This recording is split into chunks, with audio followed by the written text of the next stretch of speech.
Well, this all led to a very boring edition of Raw. I can tell you that much. You thought so? Yeah, I thought so. Crowd's dead. The crowd was dead, no doubt. The crowd was dead. This coming off that SmackDown show was just nothing. I thought that the NXT stuff was not nearly as good because they wouldn't put them over at the same level. The brawl at the end was a brawl. I think the brawl at the end was fun. I thought that the thing with Shayna Baszler and Becky Lynch was really good. Aside from that, I just thought it was a show. I couldn't say that it was like, I didn't feel like it was a good show or a bad show. It was just kind of like I was watching a show, and they're building Survivor Series, and they did build several matches that are new and fresh, which is a good thing. And there's, besides the ones they announced, they are, let me think about this. Aside for the ones they announced, Rusev and Bob Lashley are going to do a match for sure. And I don't expect a women's tag title match to come out of the fact that the women's tag team champions lost, although that could happen and that would make sense logically, but I don't know that that's going to happen.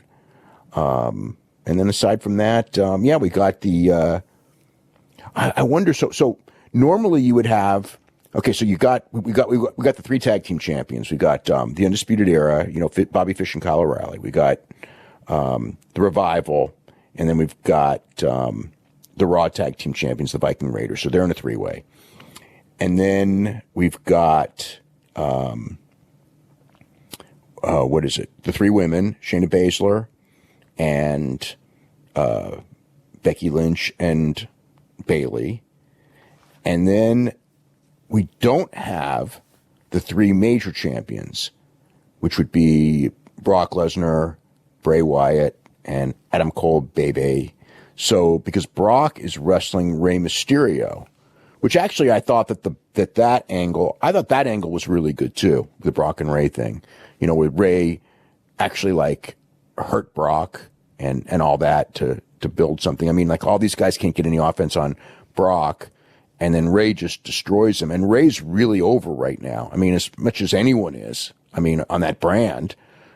So I don't know, and Rey and Brock will figure out a way to have a good match, I think. I would strongly expect that. So that's a good thing. And then, so I don't know where Adam Cole and, Bray Wyatt fit in. I can't imagine doing Adam Cole against Bray Wyatt in a singles match. They could. My imagination is that I don't see any positive. Triple H has done a really good, or Paul Levesque, I should say, but anyway, he's done a really good job of protecting NXT, and he has to, because you don't want NXT to look really, really bad in this situation, because if you do, they're in a war on Wednesday. They got to be kept strong, and I don't know how you do. Adam Cole and Bray Wyatt, to me, is just something that I would avoid. I just don't feel that could work very well. So I don't know what's going on with those guys. There is a plan for the 3 secondary champions to do a match. So that would be Roderick Strong with the U.S. and the IC champion, who may or may not be AJ Styles and Shinsuke Nakamura by the time this match is announced, or by the time the show takes place. So that's another thing that's going on. So Brock and Paul came out. Paul cut a promo, talked about Brock quitting and going to Raw, and said that unlike everybody else, he can do whatever he wants. He can go wherever he wants, and he's better than everybody. Says somebody back there knows where Rey Mysterio is, and somebody tonight is going to stooge him off, at which point Brock will commit a felony, and if nobody stooges him off, Brock is going to destroy the entire Nassau Coliseum. Wasn't he going to go in the crowd and slap people around? He was going to do that as well, yes. Yeah. So Brock storms backstage. Nobody was going to be able to stop him, right? He goes after Rey, can't find him, starts killing random guys. Some dude says Rey's in that car. He goes and tears the door off a limo, yanks this dude out, almost kills him. It's not Rey. So he continues his rampage. Then we have the Kabuki Warriors versus Charlotte and Natty. Okay, so I should mention that they made a total explanation that Brock is special and Brock is different, and that's how Brock is able to go on Raw, because Brock is entitled to do whatever he wants, and that Seth Rollins cannot just quit and go to SmackDown, and Roman Reigns cannot quit and go to Raw, that it's only Brock, although at the same time, he tried to explain that deal where Alexa Bliss and Nikki Cross were traded for future considerations, that somehow this ties into that, which would mean something. But he was never specific. He just mentioned that happened. He didn't mention whether that applied to Brock, it didn't apply to Brock. It was just like a line thrown in there. Yeah. So, but Brock is different. Brock has all the leverage. He's special. I love that that's the explanation, by the way. What, that Brock is special? That he can just do whatever he wants. Well, that's been the storyline from day one. That even way back when, Vince even said that when they were doing that one thing where when they tried to turn Brock heel, and actually did successfully that time, with the idea that Brock refuses to do shows, so they would advertise him for shows he wasn't going to be at to turn him heel. And then that one time, didn't they do, they did like a house show match that went like 5 seconds, with the idea that the word would get around and that people would hate Brock and kind of like blame it on Brock, that, like trying to like do this storyline. I mean, this was a couple of years ago where Brock had so little regard for the fans that he would only go out there and do a 5-second match, except that he won, which is like a different level of, breaking the fourth wall type of a thing. Yes, I remember this vividly, because the idea was, if we can get people to hate Brock, they'll love Roman. And it resulted in people hating both of them. So next up, we have the Kabuki Warriors versus Charlotte and Natty. This opened up with about seemingly an hour of video packages about how Natty and Lacey had changed the course of history. So they do this match. We have 2 commercial breaks in the middle of this match. Not really a lot to it. Heat on both of the women. And then finally, Kyrie tries a sliding D. Charlotte kicks her right in the face. Natty and Asuka get in there. They're trading submission attempts. Natty puts her in the sharpshooter. Kyrie breaks it up. Charlotte spears her. Asuka tries the Asuka lock on Natty.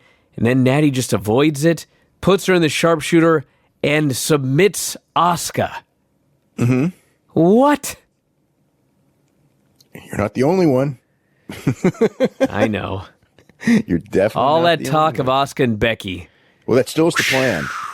That still is the plan. It's just they massively watered down. Well, by the time they get, I mean, it's not like that's something they were going to do this week or this month. It was something they're going to do later, and by that time, everyone will forget about this finish. But I don't know this. Okay, as far as what happened to lead to a change here, but the original finish was Asuka and Kyrie going over. And that's why I was saying that, like, I don't know that this is building, because when it was over, I'm going, okay, this is building to Charlotte and Natty going for the tag team titles, women's tag team titles. And because that's what logic would tell me. And of course, as you know, when I start thinking logically while watching Raw and come to conclusions, bad idea. It's very often not the case of the direction that they're going in. So what my presumption is because, and this actually makes sense. So that it's probably wrong then, right? No, my presumption is on this is that, because Natty just had the match in Saudi Arabia and she's done a lot of pub work in the last couple of days coming off this. And honestly, because of that, going in the show here and then beating her, I actually think would be the wrong thing to do. So I actually think that perhaps this wasn't the right match to make, but this was the match that was scheduled before all this happened. So it's kind of like one of those weird things that it was never advertised. Right. Like I said, they could have changed it because Yes. it wasn't advertised, but they didn't. And this is what happened. And I can see the mentality of going like, look, Natty just did this. She's getting, she's beat Charlotte, beat Kyrie. Becky's your champion, and if you want to build to Asuka versus Becky, she's the last person who should be doing a job in this match. You are 100% right. And you're 100% right. Yep. She's the last person who should have lost. You could have beat Charlotte. I think they wanted Natty to go over. So now you're saying they should have beat Kyrie Sane. Fine. Who already lost to Becky already. And absolutely, of course they should have. Of course they should have. There's no reason not to, but this is what happened. That's all I could say. This is what happened. After the match, there's a lot more to it than that. But like I said, this was not the original plan. Things happen. After the match, Brock storms out on the stage with Heyman. Heyman screaming at them to tell him where Ray's at. He says, "Lawler, if you don't tell us, I'm gonna sick Brock on you, and nobody will resuscitate you like when you died on the air the first time." I thought that was a little heavy. You don't say. Yeah, I thought that was like a little heavy. Listen, yeah. we've said this a million times, but like, it's so abundantly clear. Fans don't buy this stupid stuff. They don't buy that Paul Heyman is really going to say a line about how, Brock's going to kill you and they won't be able to resuscitate you like last time. Nobody buys that. It's not heat. Well, it's just dumb. It's a figure of speech. Just like no, it wasn't a figure of speech. He said he's going to kill you, and nobody agree. Will resuscitate you like when you died on the air the last time. Yeah, well, it's supposed to be like a line that shocks everyone. But it doesn't shock anybody. It's 2019. Everyone knows what this is. Yeah. Hey, look, when I heard the line, I was like, that's heavy. That's a little strong. It got zero reaction from the crowd. Well, nothing got a reaction from the crowd tonight, though. But Dio Madden stands up, gets in Brock's face. Brock kills him with an F5 through the table. I thought that was cool. Then Ray comes out, beats the hell out of Brock with a pipe, hits him with a belt shot, sends him all the way down the ramp. Geeks run out to hold Ray back. The 5'2" killer has taken out Brock Lesnar. So they go to commercial. I thought that was really good. And then Ray basically challenged for the championship. Well, first, before that, they come back from commercial. Brock is limping up the ramp. They're selling it like his leg has been injured because you got to do something to make people believe maybe Ray has a chance. Well, especially after Brock beat Kane in 2 minutes. Yes. You no shit. You got to create some story like that. And they made a point of saying that Brock did not leave the building under his own power. So Ray does this great promo. Brock tried to take everything from him. He attacked his family, his son, an eye for an eye, a tooth for a tooth. Brock came after what was important to Ray, so Ray's going to go after what's important to Brock, his championship. Wants a match with him at Survivor Series. This was great. One of the better things on the show. Yeah, absolutely. One of the things that he never mentioned Cain Velasquez. Nope. Which I thought was interesting. Nope. We had Buddy Murphy, Cedric Alexander. They didn't get a lot of time, but the good news is they worked hard. It was a pretty good match. Buddy Murphy won clean, and no 24/7 geeks ran in during the middle of this match. It's so funny you said that because I actually had in my notes that I was expecting in the middle of the match all those guys to run out and to do something. They didn't. And they didn't. Now, what brand are the Sings on? I don't remember them being drafted, so I think they're free agents. Well, so I think they're 205 Live guys, right? I guess, yeah. So what does that mean as far as like the 24/7 belt? Well, I mean, they can be backstage at a Raw show. Can they? Ray couldn't be. Ray couldn't be backstage at a SmackDown. Well, I mean, we established that. They can't be on screen, but I mean, they could be backstage. I mean, if someone from AEW visited, they could be backstage at Raw. They just can't be on the program. Okay, so what about the belt? What happens with the belt? It's 24/7. So even though they're not on the brand, if they get attacked backstage, it's fair game. Okay. That's my explanation. Well, all the so-called geeks, all of those guys, they had to be there for the NXT invasion. Yes, they did. Yeah. Which, was interesting, and we'll get to this in a second. I was so surprised that Eric Rowan was put in that category.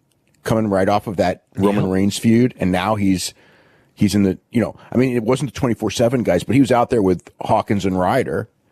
Now, No Way Jose and Mojo Rawley, who are the ultimate geeks, I guess. Those guys weren't even on the screen, right? Oh, they weren't even part of this feud, right? Maybe they've been drafted to a different show to be geeks. Yeah, I like the match though. Buddy Murphy and Cedric Alexander. Yeah, good. So I thought, it was good. So Seth comes out and he gets booed. He looks irritated. What's next for Seth Rollins? It's been a rough week, rough couple of months. I know you fans aren't thrilled with me. You're thrilled that The Fiend beat me. I don't give a damn. What bothers me is he took this belt to SmackDown. Brock is back on Raw. I worked so hard. Now, I just don't know if I have the energy anymore. And Hunter comes out, basically tries to recruit him to NXT. Says, every time you've ever had a problem, I come along, and when I'm done with you, you're the champion again. Wants him to come to NXT. And Seth basically says, he brings up Adam Cole, Daniel Bryan, says NXT's on fire, but, where am I here? Seth says he knows, or Hunter, anyway, the point of this is, Undisputed Era comes out, and they get up on the apron. Hunter says, you're either with me or against me. OC and AJ Styles come out. Undisputed bails. Dominic Dijakovic, Damian Priest all run in. They destroy OC and AJ. Raw roster comes out, chases everybody off. Point of all of this that I was trying to get to is actually later. Seth meets with Hunter, and he says, Daniel Bryan couldn't get it done. I want Adam Cole tonight. And Hunter says, challenge accepted. So the point of this is, Seth says, I'm not going to NXT as a former WWE champion. If I go to NXT, I'm going as the top guy. So he wants to beat Adam Cole for the belt. If he wins the belt, he goes to NXT. If he doesn't win the belt, he stays on Raw. That's the stip. He didn't quite say that, though. That's pretty much what the announcers told us. Yeah. That's stip. Andrade and Zelina versus Sin Cara and Catalina. Okay. So I figured this out, okay? Okay. It's spelled Carolina, but they're trying to say it with an accent. So they say Catalina. That's why the announcers say Catalina. Okay, only one announcer says Catalina, and that's Vic. The other announcers say Carolina, and the ring announcer said Carolina. Oh, I give up then. The ring announcer announced her as Carolina. The graphic read Carolina. Did Carolina, yes. Yes. Her name in NXT is Catalina. So that's where the confusion is, because Vic Joseph knows that. So Vic Joseph thinks that the name on Raw is a mistake. So he's not giving up, and he's doing the name on NXT because he knows the name. And the other announcers don't know. Well, Dio Madden was gone anyway, so he wouldn't. You know, he's been of all the times for Vince to not be in somebody's ear. Yeah. So maybe Vince doesn't know. Is that possible? I don't think that Vince probably. She's not like even though she's been on the last 2 weeks, as you could tell if you watch this match, it was pretty obvious she was there because they wanted to put over Zelina Vega. It's not like she's going to be a regular or anything like that. So I don't think Vince. I don't think we'll ever see her again after this match. You may. What do you do with her? Right. She came in to be his backup. She got beat last week, or she failed to be a backup. Then they do the mixed tag, and she loses here. Yep, she looked real green too. It was Andrade and Zelina versus Sin Cara and Catalina, whatever, who cares? And Zelina pinned her. Hurricane Run into a DDT. The match was just there. Nobody cared, and that was that. Well, nobody cared about much. I mean, this was the Nassau Coliseum. Although it's not, it's NYCB Live now, but it's the Nassau Coliseum. It's legendary for being a dead arena, for WWE. And they lived up to that, lived up to that reputation for sure. But yeah, who was going to get into, this and again, Carolina did a crossbody that went so low that I thought that she blew out Zelina Vega's knees. Yeah, she sold her knee for a long time, so hopefully she's not hurt. I hope not. Yeah, no kidding. I thought that considering how green Carolina was, I thought Zelina did pretty darn well in this match. Rusev came out, says tonight we're going to end this stupid drama. He says that Lashley can have Lana, but he wants Lashley's ass. Lashley comes out on crutches. So he's done a 180. He sure has. So what do you figure was the reason? Maybe he finally figured out that he saw the ratings. What about the YouTube numbers? Get this damn thing over with, he said. What about that their YouTube numbers are through the roof. I know. Lashley out on crutches with Lana. He suffered a groin injury in the bedroom with Lana, so he can't wrestle tonight. Did you see that one coming? Of course I did. Yeah, I figured. As soon as he said groin injury, I go, I know where this one's going. Lana as replacement. It's Drew McIntyre. Crowd's totally dead. They do a match. Poor. Don't you think something like this just makes Drew McIntyre out to be just they won't beat him, and they didn't beat him here in a match that Rusev should have won. But it's like Drew's just kind of like floating in nowhere land right now. Yeah, because every idea they have to get him over is just like, it doesn't get him over. Because it's not a good idea to get anybody over. What, to be the replacement for Bobby Lashley so he does the broken leg trick? And they do this match, and it just goes to a DQ, and Lashley runs in, hits him with the crutch. Yeah, he was so he was on crutches, and as it turned out, it was a ruse, and he was fine. So he didn't tear his groin in the bed with Lana. No, he didn't. That was like a lie. So Rusev makes a comeback and grabs the crutch. Randy Orton flies in out of nowhere, lays out Rusev with the RKO. What a geek. Ricochet runs down to make the save. Drop kicks Lashley. He bumps into Lana. She takes a pratfall. We're building up Team Hogan versus Team Flair days after the match ended. Yeah. I don't know this, and I'm just, again, talking logic, but I think that they may be doing a tag match in Manchester next week. But they are building to the singles match.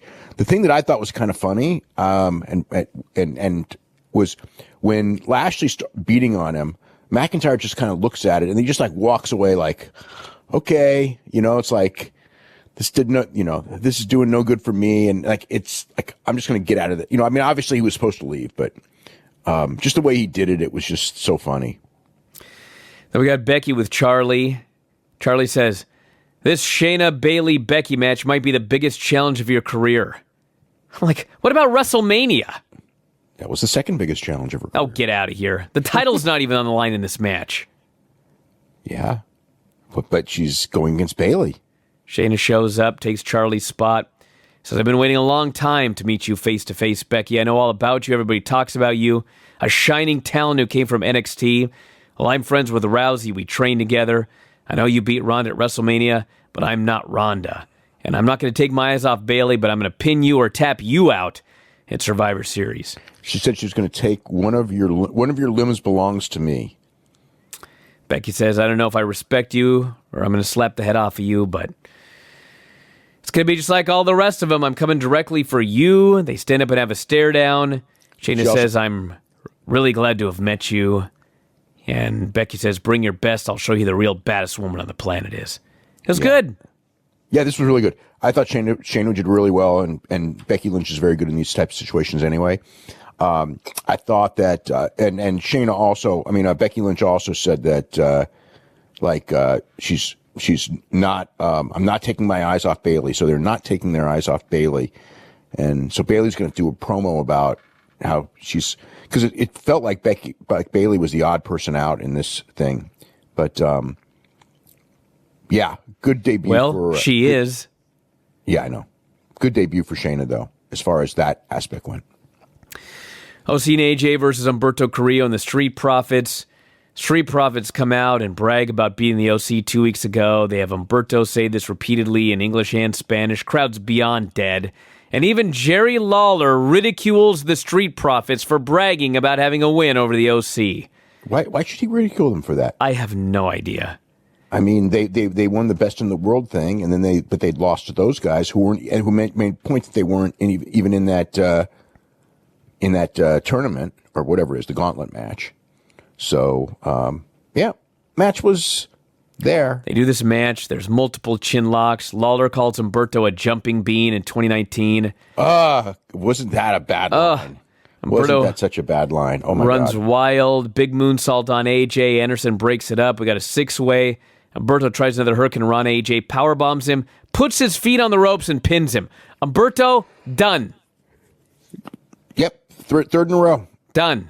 Third loss in a row to AJ. It's incredible. He's dead. Street Profits are a mid-card tag team. It took them like 2 weeks, 3 weeks to finish these guys off. I can't say that the Street Profits are dead. They're just, this is just one show. Dude, Humberto got pinned. They cut away. I know Humberto did not do well in this. I mean, especially since he just lost on the pay-per-view and then he lost on TV and then coming back and losing again. There's more to the story and all that. And Humberto he may very well be dead, but he's not considered dead. And as far as Street Profits, they didn't, they're not considered dead either. And I don't think that they're dead. I think they were dead tonight, but everybody was dead tonight. It was a bad crowd. Viking Raiders did a squash and then challenged OC. They congratulated them for becoming the best tag team in the world. Enjoy the trophy. They won a battle, but nothing will stop the raid.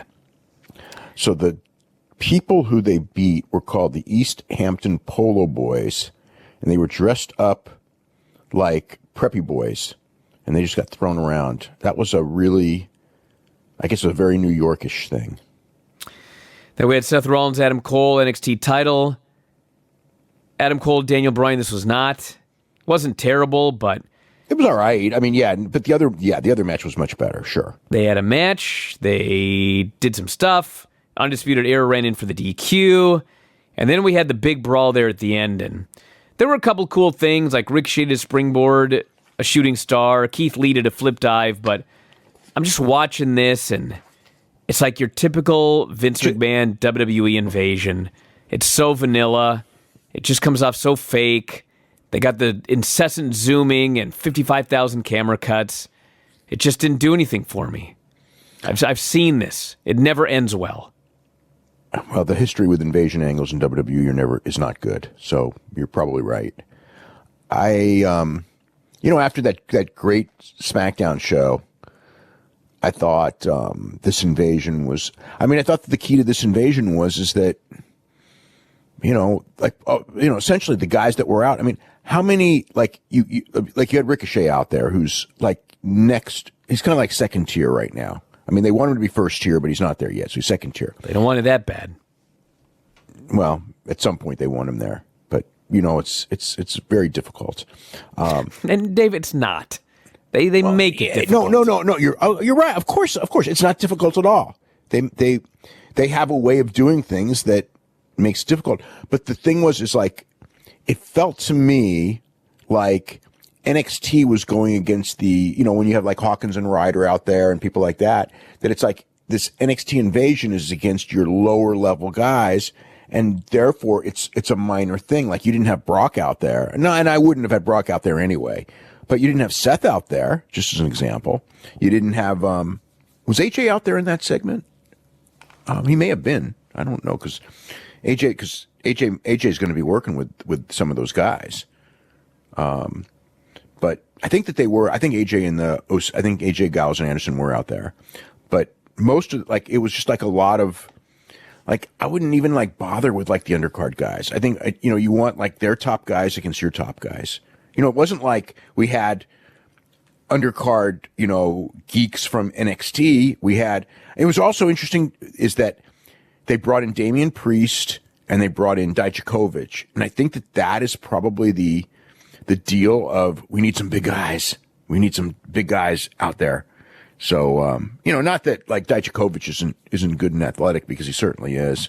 And Damian Priest is actually one of the guys that they want to push. But, he's not really one of the, if you think about the guys who are the signature stars of the brand, it's Adam Cole, Johnny Gargano, maybe even, Matt Riddle, who was there. That's another one. It's Matt Riddle, I almost was thinking when it's why bother? Yeah, why even bring him if you're not going to feature him? Just to be a guy in the crowd. I mean, it's he's got too much potential to just be a guy in the crowd. But that's what he was. He was a guy in the crowd. Keith Lee at least got to do a dive, and Keith Lee is so big that he stands out in the crowd. But everybody, of those guys, Bobby Fish and Kyle O'Reilly, and all them, nobody stood out. Unlike on the other show where, Rhea Ripley got to stand out, and obviously Adam Cole got to stand out, and Ciampa got to stand out. And here, it's everybody's just there. But yeah, they did a lot of stuff. I mean, it was really a super match. So. Yeah, that's a lot more memorable than Raw. Raw was just, in fact, I think maybe that's why I watched all this stuff, was because it was I watched 3 hours of Raw, and it was you know what? I kind of want to watch wrestling tonight, because I don't know what Raw was exactly. I mean, Raw was okay. Let's be honest here. The show pretty much sucked. That Lana thing was one of the worst things There was crowd sweetening throughout the show. Well, okay, so the Lana thing, I know, didn't get over it all live. It's their story.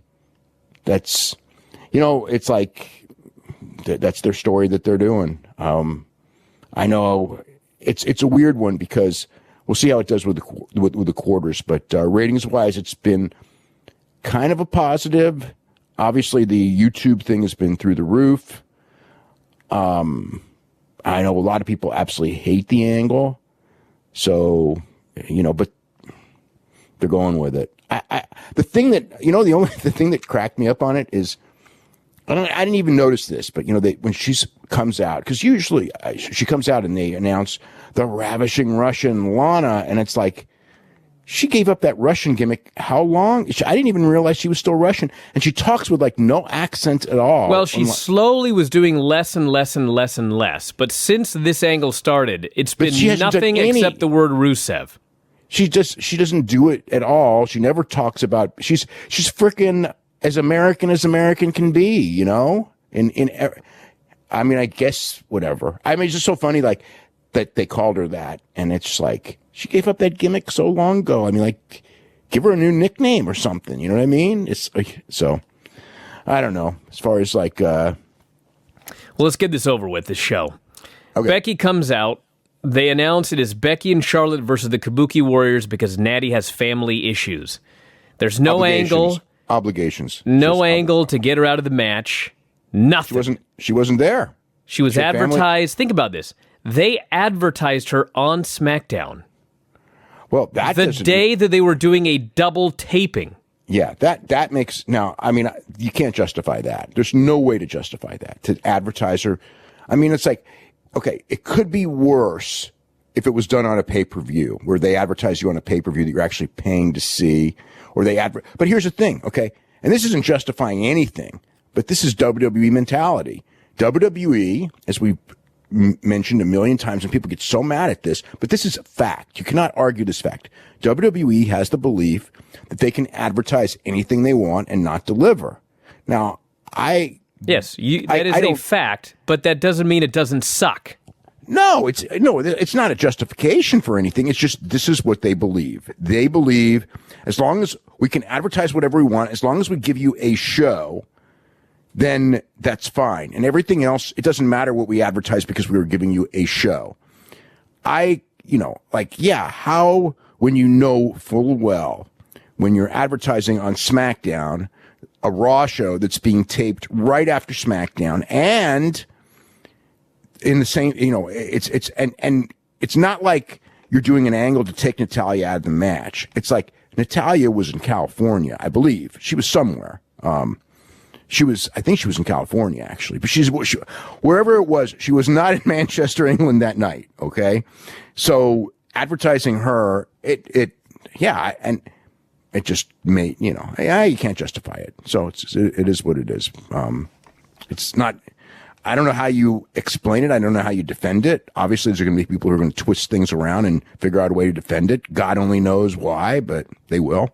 And, you're right. What do you say? So we have Becky and Charlotte versus the Kabuki Warriors. We get ring intros. They go to commercial. They wrestle. We go to commercial. It's another 2-commercial match. And it's okay. It's a little clunky in spots. It's good in other spots. I thought Kyrie was really, really good in this match. I don't know about anybody else, but I thought she was really good. Shayna comes out, and she stands there for a while. Then she jumps up on the apron, and Becky stands there just screaming at her. Bayley runs down. Bayley goes after Shayna. Shayna just lays her out with a lariat. And then Asuka rolls up Becky for the flash pin. Becky leaps to her feet. She doesn't sell the pin at all. She goes after Shayna. Bayley attacks Becky, and that was that. Okay, so Brock Lesnar had to leave SmackDown to get to Rey Mysterio because Rey Mysterio wasn't allowed on SmackDown. You're not only allowed on the brand that you have. Wasn't that like last week or 2 weeks ago? Yes. And now Bayley's That's why he left. And Bayley's on Raw this week. Yeah. Yeah. Oh, I mean, there's thousands of them on this show, but that's one of them. And by the way, as far as like Money in the Bank, that pin meant nothing. She didn't even sell it.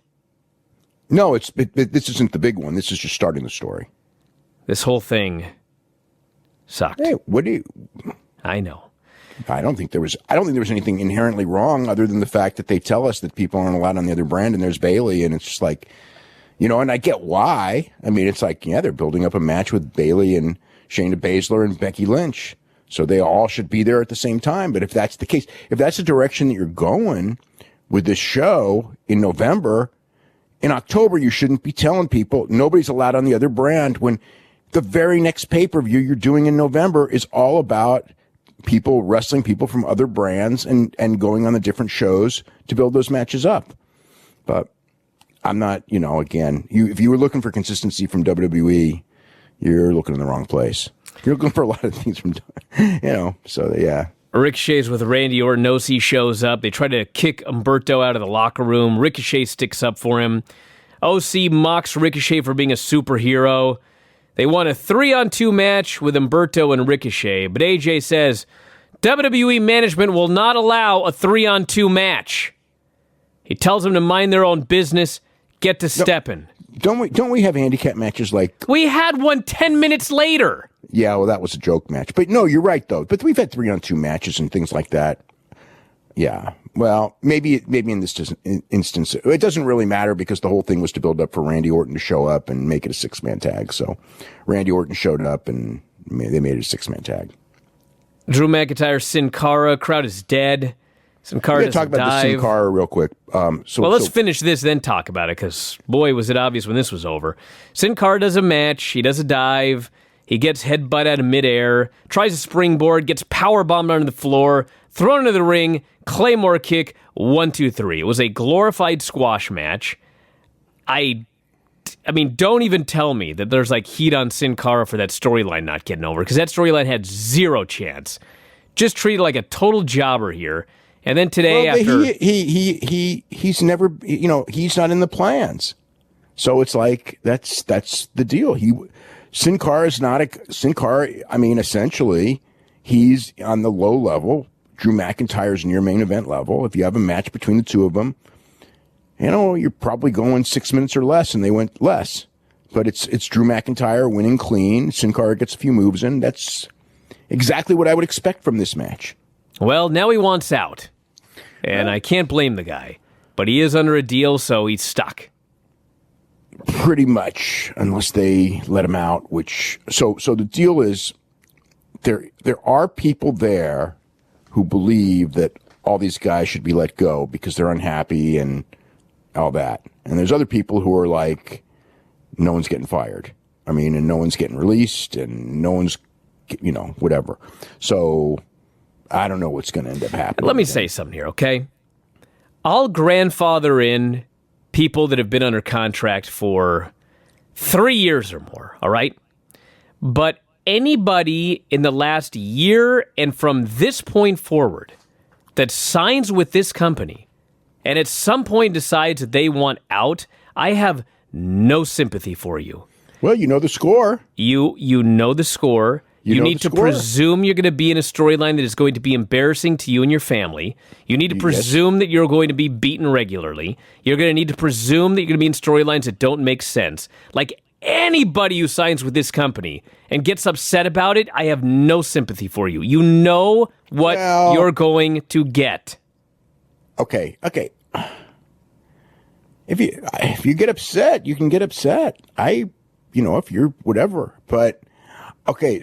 I mean, you can get upset, but I have no sympathy for you. If you sign a long-term deal, then you have to go with the impression that in this business, if you sign a long-term deal with this company or any company, you have to go with the idea that it can go south and you're stuck. That is part of the signing of a long-term deal. If you sign a long-term deal with a small company for a small amount of money, you can't go in there and guys have tried this one too. It's like, but I could make way more in AEW or WWE than I'm making here.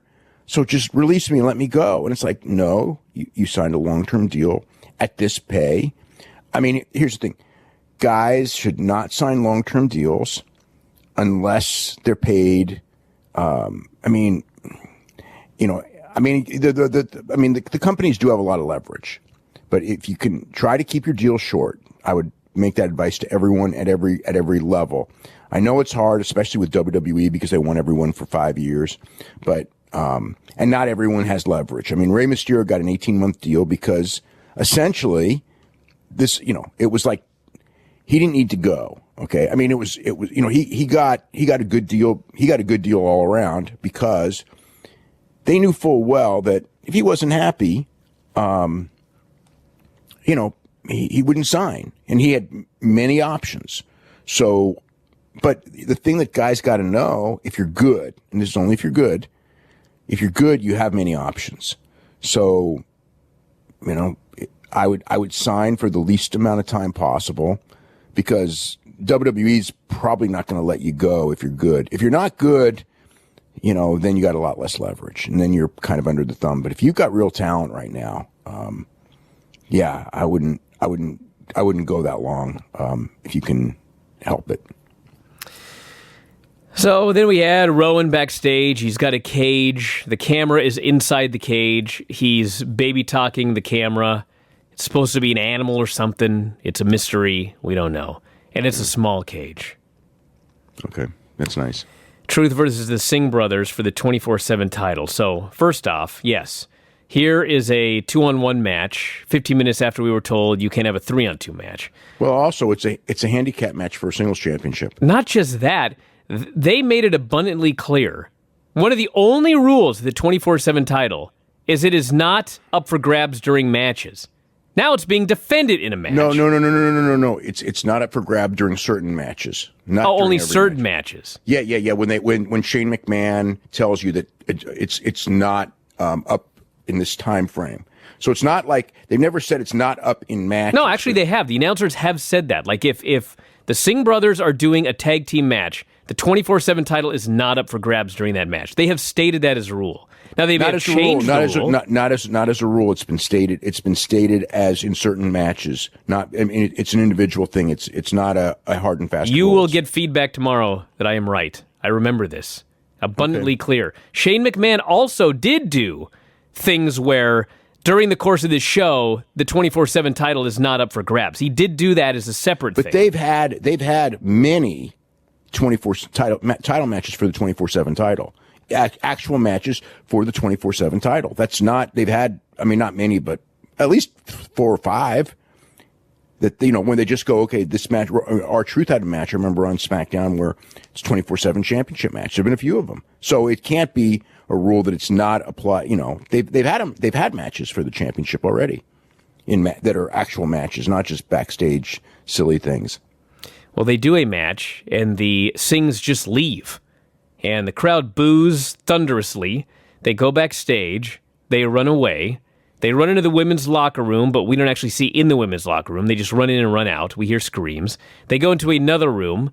The lights are out. They come back on. There's Rowan. He beats them up. Truth walks in. Truth walks out. That was a segment. Okay, so Rowan beats them up. I guess there was no referee. There's no referee. So he couldn't pin him. Shouldn't like somebody grab a ref? Well, I'm just wondering why they were bothering running around if they didn't have a ref. What if Truth would have caught them? In fact, he did catch them, and he didn't have a ref. So I don't know why he bothered. Yeah, so the ref should have been running with him. Isn't the ref always running with all these guys when they're running around? Well, no one got a ref, apparently. When they ran to the back, the ref should have followed, but he didn't. He just stood in the ring. Yeah, no kidding. He did his job. Seth comes out, usual mixed reaction. Long story short, he issues an open challenge to the United Kingdom's best. Out comes Walter and Imperium. We now have the best thing on the show. None of whom are from the United Kingdom, by the way. That's true. So, so I think the mentality is that in the United States, we're so freaking ignorant in the United States, or I shouldn't say we are. Some people are so ignorant that they believe that Germany and Austria is in fact part of the United Kingdom. Because he did say United Kingdom's best. If he just said Europe's best, this would have all fit. But he specifically said United Kingdom. So Walter comes out. Walter cuts a scripted WWE promo. It's not terrible. It's not good. He accepts challenge. They have a match. I actually loved this match while it lasted. It was like, 2 minutes, 3 minutes? It was fine. If you're a fan of Seth Rollins taking a beating, this is the match for you. It was fine. Walter I mean, it's like Germans him around, half crab, chops. I mean, Walter's a super good worker. You know, I mean, as far as like his offense is very, very solid. So, you know, but I mean, it was just a couple of minutes. It was really nothing. So it was just a couple of minutes. Walter did a couple things. I mean, and then the guys. Actually, I thought it kind of sucked because it didn't even get going. And then the minute Seth's got offense, everyone runs in. So Seth gets beaten up for 2 minutes. Imperium runs in. They do a 6 or an 8 man. Whoa, no. Street Profits. Seth was about to win when they ran in. Well, he had a super kick, and then he sets up for the stomp. But I mean, if you've watched WWE programming, this stomp doesn't work anymore. Although it works on it only doesn't work against Bray Wyatt. It works against everybody else. There have been plenty of people that have kicked out of the stomp of late. But yes, Bray Wyatt is the prime offender. Only Bray Wyatt. I don't think anyone else has. I mean, maybe they have once, but then they'll lose the second. Yeah, Brock. Yeah, but Brock doesn't count. I mean, most matches he wins with the curb stomp. Sometimes they may kick out a one in a main event, and then he'll win on the second one. But it's still his finisher, and he is a main event guy. Dude, he did a match. I'll find out this match. There was somebody else he did a curb stomp to, where he gave him a curb stomp on the ramp, and they kicked out. And it was not The Fiend, if I recall correctly. But anyway. So we go back to the match. It's 8-man, Street Profits run in, and we get Kevin Owens, Street Profits, and Seth Rollins versus Imperium. They beat on Seth again. They beat on him for another 5 minutes or so. And finally, Kevin Owens gets hot tag, breaks down into the big 8-way. At one point, everyone just got totally lost. They stand around for a while. And then Seth and Montez hit these big dives. Kevin hits a stunner. Seth hits the curb stomp on Wolf and gets the pin. So the main roster now getting a win over everybody in any version of NXT. Yeah, but this is the lower version of NXT. Even though they've been on the main version, they were very clearly described as NXT UK guys as opposed to NXT US guys. Even though they've been on the TV show. Then we had Mick Foley and Adam Cole announced for WWE Backstage tomorrow. We had Andrade versus. I just saw Mick Foley last night. It was last night. Yeah, he did a show here. It was really. It's pretty fun. No, there was he told a story. I had never heard this story. So remember that this is your life segment. Which it was Eric Rowan. Seth Rollins gave Eric Rowan the curb stomp on the ramp or on the stage off the announce table, and he kicked out. That's another one you can add. Oh, okay. Yeah, but still, it's still his finisher. So anyway, Mick Foley. Okay, Mick Foley. Mick Foley was so he was talking about This Is Your Life segment that him and The Rock did, which I didn't like that segment, but it did do really big ratings. And what I didn't know is that Vince McMahon absolutely hated the segment. He hated it so bad because it went so long that he almost... What an irony. Yeah. Well, yeah. That I never heard the story. He almost stormed down to the ring on live television to stop the segment. In fact, they had to talk him out of doing that. That's how much he hated the segment. And so he's telling the story, and then the next day comes, and it did an 8.4 quarter. And The Rock found out, and him and Mick go into Vince's office trying to find Vince. And they go into the office, and I guess Vince saw them coming, and Vince was just like, the night before, was just like, really like negative to both of them about how much the segment sucked, right? So they come to like confront him, and he's like hiding behind the couch, but they like saw his feet. So it was like he was trying to make him like think that he's not there, and then they would leave, but they saw his feet. And so he came up and he goes, okay, you did a good quarter rating or something like that. And, okay, I guess it was good like that. So anyway, I'd never heard the story before. So he learned from it, and he did terrible segments for the rest of his career. Yeah, I actually still didn't. I still thought that segment went forever and wasn't that good, but it was whatever it was. People were compelled to watch the TV. And also, I mean, Nitro had like a Conan squash match on the other side, and I think that they did like a 1.6 head-to-head. I'm almost sure that's what the number was. So it was pretty, but I mean, this was already at the point where Nitro was getting brutalized. It wasn't like it was still like a competitive wrestling war, but that was a pretty vicious segment beating. Probably I'm going to guess one of the biggest ones in history as far as like, the difference between the two segments that were going head to head. We had Andrade, Cedric Alexander. This is every WWE cliche ever. Cedric does some high flying. He gets cut off. He sells. He makes a comeback. Zelina distracts him. He's pinned. Yeah, it was fine. I thought Cedric looked good. Well, how good that's doing him. Well, I mean, he's not being buried or anything. Of course not. No, he's on the ascent here. There's only the Cedric's problem is that you can only push so many new guys at once, and he was the guy until he wasn't the guy, and now he's really not the guy, because now it's like Buddy Murphy, who wasn't even on the show, Ricochet and Carrillo, are the guys on the ascent if they don't get screwed up like Cedric did by somebody deciding they shouldn't be on the ascent, and then blame me weeks later. It's always your fault. Can you imagine? I mean, seriously, there's things you can blame me on, but me just telling something that happened, and in fact, 6 weeks later, after it's already happened, saying that it didn't happen. You know what I mean? It's like, isn't that like really on the weird side? There's a lot of stuff on the weird side. If it didn't happen, like if I say it and it happens later, but you can go, no, you're wrong. You can still say that because I'm not proven right. Okay. But when it's already happened, you know what I mean? And then you say it didn't happen. It's like, holy fucking shit, But I don't know, whatever. There's certain. Well, let's get out of this. Aleister Black promo. He wants someone to knock on his door and pick a fight with him. Do you realize these vignettes started in May? Well, it's November. Aside from Cesaro, who's knocked on his door. That's my point. He needs to get into a different building or a different place, or maybe he should knock on somebody else's door. Maybe we should do something with the guy. Well, I don't have to watch this promo for the 84th time. Okay, so here's the deal. So he's got a knee injury, and they wanted to keep him on TV.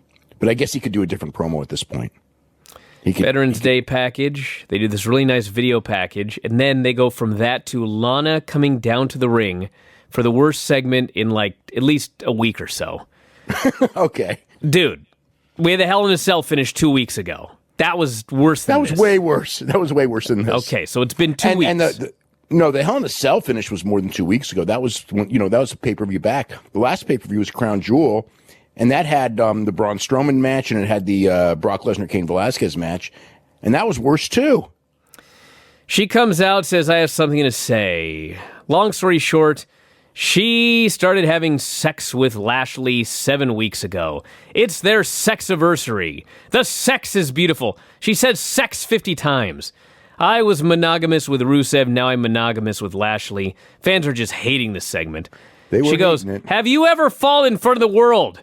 I thought, you're doing it right now, right here on national television.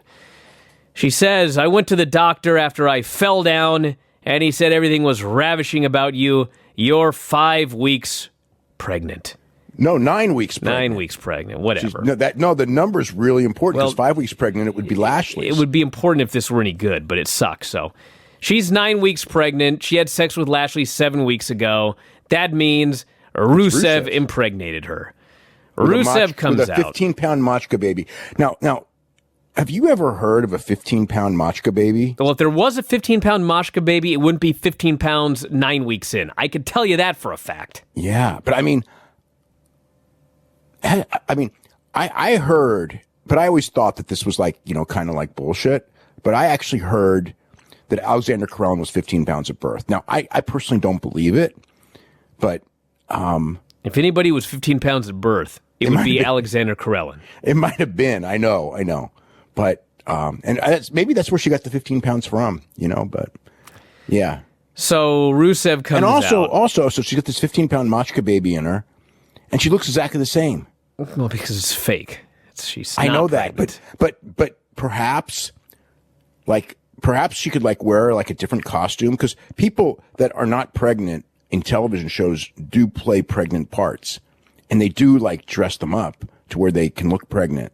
I mean, and granted, I know 9 weeks you're really not showing. We're 9 weeks here. Yeah, you're really not showing it 9 weeks. But she's talking about how look at my stomach. But then again, I guess that was part of the joke. Yes. You know? Okay. So Rusev comes out, and these two painfully unlikable people start screaming at each other. And finally... okay. That argument that they were having is so, like, what's the word I'm looking for? I've seen that argument so many times. You need to hang out with a different crowd, dude. I have seen this argument so many times, like not those exact words, but that exact insanity. So it was like I'm watching this, and it's like, now this is like whoever scripted this. They're like scripting real life. They're scripting from experience. This is not like just some badly scripted stuff. This is like somebody has had this exact argument in their life, and it's probably Paul Heyman, since obviously these are his segments. But anyway, not that it was good. It's just that it felt, dude, it felt like a totally real insanity. It felt like a totally real insanity argument between a couple that's arguing over something that, whatever. Dude, he says, let me get this straight. You're pregnant? She says, yes. You're a sex addict. He says, well, first you said I was a sex addict. Then you say I cheated. Now you claim to be pregnant. She says, you think I'm lying? He said, well, I didn't say that, even though he did. They go back and forth. No. He was skeptical. He wasn't sure. He was skeptical, but she thought that he said he was lying, which he never said that he never said that. And he goes, I never said that. And then it's like, yeah, but so yeah, no, this is very real. People misunderstanding, people thinking they hear something that wasn't said all the time. Lana jumps on Rusev's back. Lashley comes out, suplexes Rusev. This sucked. It sucked, Dave. This sucked. What was their plan? They had to lure Rusev out because if Lashley didn't come out, Rusev wasn't going to come out? I don't know. I'm not thinking this deep about this. It's just not worth it. It's just there so they could say sex and talk about sex as much as they can, with the idea that it will draw ratings and it will get people. Dude, you said this was mildly successful in the ratings. If I recall correctly, these segments have died. What was a mildly successful one that I missed? The last one was up a little bit. It wasn't up big, but it was up a little bit. The last one, so that would have been. Yeah, but the previous one at the end of the show tanked. That segment tanked. No. The segment was up. No, the week before, when it main evented the show. The one where it main evented the show, it was up. It was up. The hour had dropped, but then it spiked up. Not spiked. It grew in the last segment. It did go up. And, usually this thing goes down straight. So it went down, up. So it was, I guess if you would call it mildly successful. It wasn't like a big success or anything like that. It was a mild success. I seem to recall your ratings report talked about one of these segments absolutely killing the third. There might have been one a couple. They've done a bunch of them. One of them may have died. I think one of them died pretty bad, but yes, the last one was a mild success. We have Rowan coming out with something in a cage. The cage is tiny, but the announcers have to be scared. Rowan squashes some dude with a claw slam. Then we have the Viking Warriors versus Mark Andrews and Flash Morgan Webster. Like, one of the best tag teams in all of NXT, either brand. And they go in there, and they do a couple of high spots, and then the Viking Warriors kill them and pin them. That was the end of that. Yes. I'm not sure I would have done that. You don't say. Yeah. You could get like when the NXT guys beat the WWE guys, they were like competitive matches. Now these WWE guys are just crushing these NXT guys. Yeah, this was more than it should have been at this stage of the game. I think just because of the symbolism of it shouldn't be a squash. Yeah, I thought the same thing. I wouldn't have minded the Viking Raiders winning one bit, but I think it was. The thing is like these guys with the Viking Raiders could have had a good match, and I think that like because it's they probably could have had a great match. Yeah, you know what? They probably could have had a great match. But if you wanted to do a squash, I think more importantly, if you wanted to do a squash, do it with two guys on the NXT UK roster that are not being pushed. Like whatever, Wild Boar and Primate or something. Guys like that. Rather than guys that were the tag team champions and are a really good team, because it did make like you can squash like a lower level guy because it's your tag team champions, but when you squash somebody else's former tag team champions like that, it does make NXT look secondary. And I think that right now, given that it is NXT UK and it's not NXT UK that helped drive the ratings, but since they've been trying, people are chanting NXT, I think that you probably don't want to cut it off in a match like this. So I would not have had these two guys do it. But I mean, you could have had lower level NXT guys that lose on NXT television, NXT UK television get squashed. That wouldn't be a big deal. Ricochet meets with Randy Orton. Randy's just ignoring him. Ricochet says, "Do you think I'm stupid? I know the first chance you get, you're going to RKO me out of nowhere like you did before, like you tried to do last week."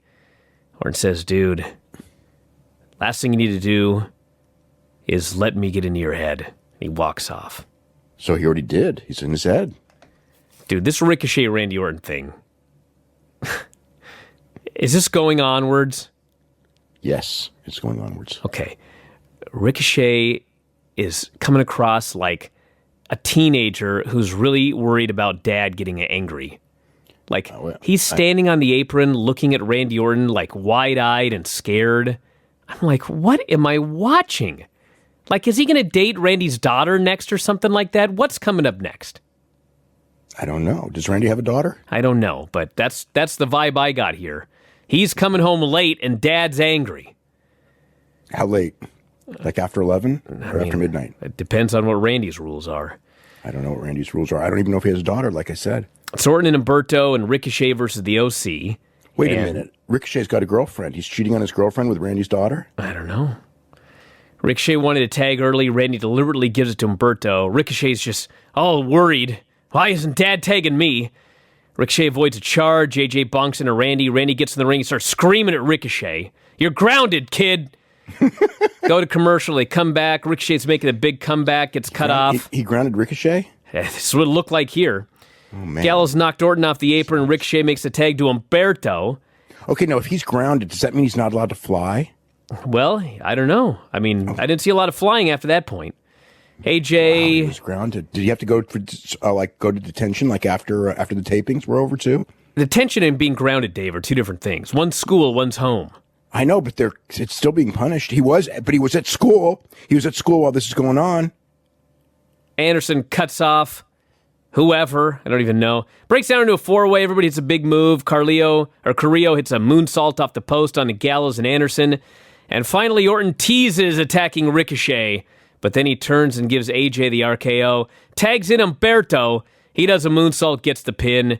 And then Orton has a stare down with Ricochet and gives him fatherly advice, that being, I do what I want, when I want, whenever I want, wherever I want. Remember that. And off he walks. Mm-hmm. Yep. Well, we'll see where this goes. We'll see where it goes. Match is pretty good. Yeah, it was a good match. Yeah, it could go. It could either be like really good or really bad for Ricochet. I'm not sure which it's going to be. It's going to be like what it's going to be is it's going to be like it's going to start out. And then Vince is going to make the call. And like I said, it's either going to be really good or really bad. Dude, here's the problem, okay? Randy Orton is, I don't even know how to describe it. Like, he's just like a huge megastar. And he knows how to carry himself. And he knows... He's great. He's great. I mean, he's great at being... He's totally going to overshadow Ricochet in every way. Except he's not going to do that kind of high flying. And Vince is going to see this. Well, then it's not going to be good. If that happens, then that won't be good for Ricochet. But I mean, like when he did the feud with Kofi Kingston 10 years ago, I mean, until Randy Orton, basically overran him in the feud, up until a certain point, Kofi was never over more until this last run, ever. I mean, he was super over. People were ready for that big win. Then he didn't get the big win, and then he went all to his career. It didn't go to hell because it went to hell for a short period of time, and then he came back. But, I mean, Randy did help get Kofi to a certain level before he fell from that level. So all I know is I see these guys on screen together, and this is not a 50-50 deal. It's like a 90-10 deal right now. Well, you're probably right. I mean, I don't like, I mean, they don't have the best track record of making new stars, but we'll see. I mean, it could be good. It could be good for Ricochet in other ways. It could be, like I said, it could be really bad for him too, but it could be good for him because the one thing Randy Orton has the ability to work a certain way that's conserving your body while at the same time still getting by and even being good. And if Ricochet learns some of that to go along with the stuff that he does that's really spectacular, he could make Ricochet into a more efficient long-term worker. So, of course, then again, maybe if Ricochet learns to be a more efficient long-term worker, he'll lose being Ricochet. That's also possible. Well, he's already lost being Ricochet, so I don't know how much further he could lose it. All right, this Raw show opens up with Becky coming out to open up the show. She calls out Shayna and Bayley. If they're in the building, they should come out and face her right now. She does not care about brand supremacy or them running around show to show. If they want to fight, let's fight. Instead, the Iconics come out, and they're upset they've been left off the Raw Survivor Series team. Isn't everyone left off the Raw Survivor Series team at this point in the show? I don't think they had any women for the Raw team. Did they? Nobody was announced. No. Okay. So Becky then says, I know it's Charlotte and I teaming up, quote, tethered together forever for some reason. But let's just fight right now. That's a vote of confidence on your tag team partner. Yeah, Charlotte comes out. She says, trust me, I don't want to tag with you either, but the forces want us to. I thought for sure she was going to say the powers that be, because we're in the end of 2000 WCW right now, but she didn't. Joe's music interrupted. We go to commercial. We come back for the match, and it's a short match. They work over Charlotte. She puts on the figure eight. Becky stops Peyton from breaking it up. Billy taps. Becky never even tagged in, unless she wrestled during the break and we never saw it. That's not a bad thing. Well, no, but I mean, if you bought a ticket to see Becky wrestle, you didn't even get her doing one spot. Oh, I'm sorry. I take that back. I didn't mean Becky. Sorry. Go ahead. No, that is a bad thing. That's a bad thing. If I think both of the Iconics did get in the ring. Okay. Yes. I thought you meant Billie Kay for some reason. No, she was in the ring. Yeah, I remember seeing her in the ring. Yes. Okay, I just screwed up. I just thought you said Billie Kay. Sorry. Horseman leaves. Charlotte and Becky get up and run after them. Security breaks it up. Becky punches one of them right in the face, and it was a great punch. They showed a slow motion. Oh, it was awesome! Punched this poor guy. That punch was awesome. Yeah. So that was the poor guy. The poor guy, though, huh? Yeah. So we have Charlie with Zack Ryder and Kurt Hawkins. They won at a WW Live event in Mannheim, Germany. So they're getting a championship match. No clips of this match, no other details.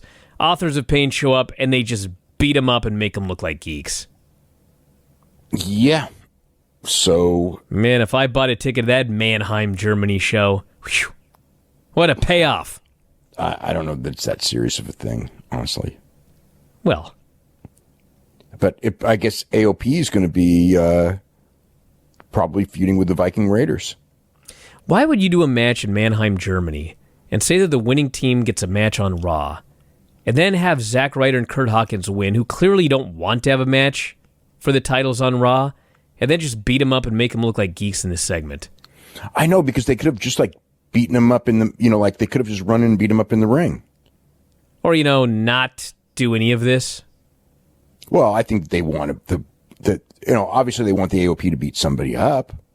They wanted to get him going. So, and if you're They going to couldn't just beat up Kurt Hawkins and Zack Ryder without them having won a match in Mannheim, Germany to get a championship match, which they then plugged on at WWE.com, and it was a story on the front page of our website this weekend leading to this. I guess it's, who knows? I mean, I don't really have a great answer or anything. It's just what they did. It's just what they did. I've seen, it's like of all of the issues in booking, and there's enough to write a book, and I'm sure you're writing it. This is pretty low on the list. I'm not saying it's not an issue, but I mean, of all the issues that I have seen, all these little issues add up, Dave. That's what I'm trying to say. Oh, no kidding. I mean, of course. Why do you think everything's down? Because all these issues add up. But I mean, on today's show, this was low on the list. That's yes. right. On today's show, I mean, like the grievous stuff was making these brawls with t-shirt guys, out. That was the big problem on today's show. Zack Ryder and Kurt Hawkins, who nobody cares about, getting beat up, and us being deprived of a tag team title match, and then getting Ricochet and Randy Orton in it instead, which is a better team anyway. It's not the worst. I mean, like, at least the replacements were better. We'll get to that. Humberto Carrillo, Carl Anderson. 3 weeks ago, I said they needed to do this match. So they do it here, and unfortunately, in the interim, they beat Humberto Carrillo like a drum. So the crowd's dead for this match. Yes. They do a match. Street Profits music hits. They come out. They're here pounding on the apron, trying to get the fans into it. The fans are so not into this match that they do a CM Punk chant. Yeah. Wait till Chicago on Sunday. So Carrillo makes his comeback, and they do a couple of near falls, and Gallows clobbers Carrillo behind the ref's back. Anderson small packages him. The Street Profits turn the small package over. Carrillo gets the pin. Street Profits celebrate. OC pitches a fit. I realize he got the W, but this was about everybody except Humberto in this segment here. Yes, that's true. It was. And he's getting a title match next week. Yeah. With not that much momentum coming off of this. I mean, he did get a W, and he did look good in the match. The finish was not a strong win, to say the least. No. I don't know that it could have been a weaker win. By the way, I do want to say one thing, is that frickin' Samoa Joe, they got a winner there. Samoa Joe is a commentator. I don't know this poor guy. I hope he heals up soon. What? He was good. He was great. Yeah, he was good this week. He'll be getting screamed at, shouted at, belittled. Well, I wouldn't wish this on anybody. You're probably right. Well, in that way, yes. But I mean, as far as a fan goes, I was listening to him. Yeah, he's really good. I was going like, man, he's really good. I mean, he's... But Dave, honestly, you know how many people start out really good at commentary? Like almost every single one of them. Well, I would say half do. And then it's just all downhill. Well, you only got to look at Corey Graves, right? Do you know what I was watching? I watched the Raw Nitro from 19 years ago this week every Tuesday. And do you know who was like really good on that show? Coachman. No way. Yep. He was just there as a backstage interview guy. And as a backstage interview guy, Coachman was always good. Yes, he was great. No, Coachman was always good at that. He just wasn't good at play-by-play. Well, he was ruined once he got to the play-by-play booth. That's like it was Renee. Steadily downhill. Renee started out good, and then she was horrible. Corey Graves started out good, and then he went downhill. Everybody. Matt Stryker. But Matt Stryker, I think, was more his own fault. Matt Stryker, because with Matt Stryker, Matt Stryker started out really good as an announcer. Really freaking good. And he was like a big disappointment to me because he could be really good today. Obviously, if you start out like that, you got the tools. He's really smart. He knows wrestling, up and back. He speaks very well. He's got a little bit of smugness to him, which makes him sort of a heel because he's a natural heel and all that. But that's all right. I mean, for a lead play-by-play guy, I don't really like that because he's just a natural heel. He rubs people the wrong way just naturally. But in he's really good. but he just, and I don't want to get into Matt Stryker talk, but he just got like, I don't know, he went from being so professional to unprofessional, I guess. Started worrying about Twitter. Turned into a gimmick. He turned into he became a caricature of himself. Yes. Well, in WWE, where he got bad was in WWE. He just started like lying like crazy. You know what I mean? And it's like the wrestling bullshit lies that everyone we're in wrestling so we can do it, but it's like the stuff that undermines your credibility. Like you can push it to a certain level, but when you say stuff that's just completely ridiculous and everyone knows it's ridiculous, like the lead guy should never do that. He at times you're going to have to sell things that are bad. Like Lance Russell or Gordon Soley, Jim Ross, whatever. There's times that every one of them had to sell something that was bad. But what made them great announcers, all of them, is that they had the ability to do it and somehow maintain their credibility. Whereas because they didn't blatantly lie to you. You know what I'm saying? Like they would say things in a way, and you sort of even knew that, yeah, okay, like Gordon really isn't buying this. He's not going too hard on it, or deep down, Jim Ross, he's giving you the wink that this match sucks, or Lance is just, whatever. You'll get it, right?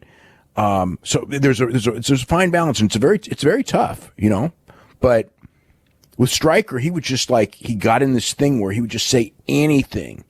And I would just, you're just listening going like, you're just full of shit. And the minute you think the play-by-play guy is full of shit, he's ineffective because his job is to sell you on the product and the gimmicks and and who's the heel and who's the babyface. And if you stop believing him, then he's completely ineffective. And that's where Stryker, I thought, if we're talking about Stryker, that's where he went downhill for me, because he started out very, very promising. All right, well, let's get back on track here, because I got to talk about this Charlie Seth Rollins thing.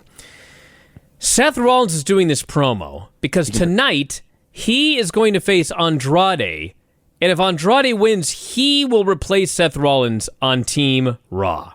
Okay, so why is like the captain having to fight for his spot when he was the captain? Hold on, let's back up even further. Yes. Why is anybody fighting?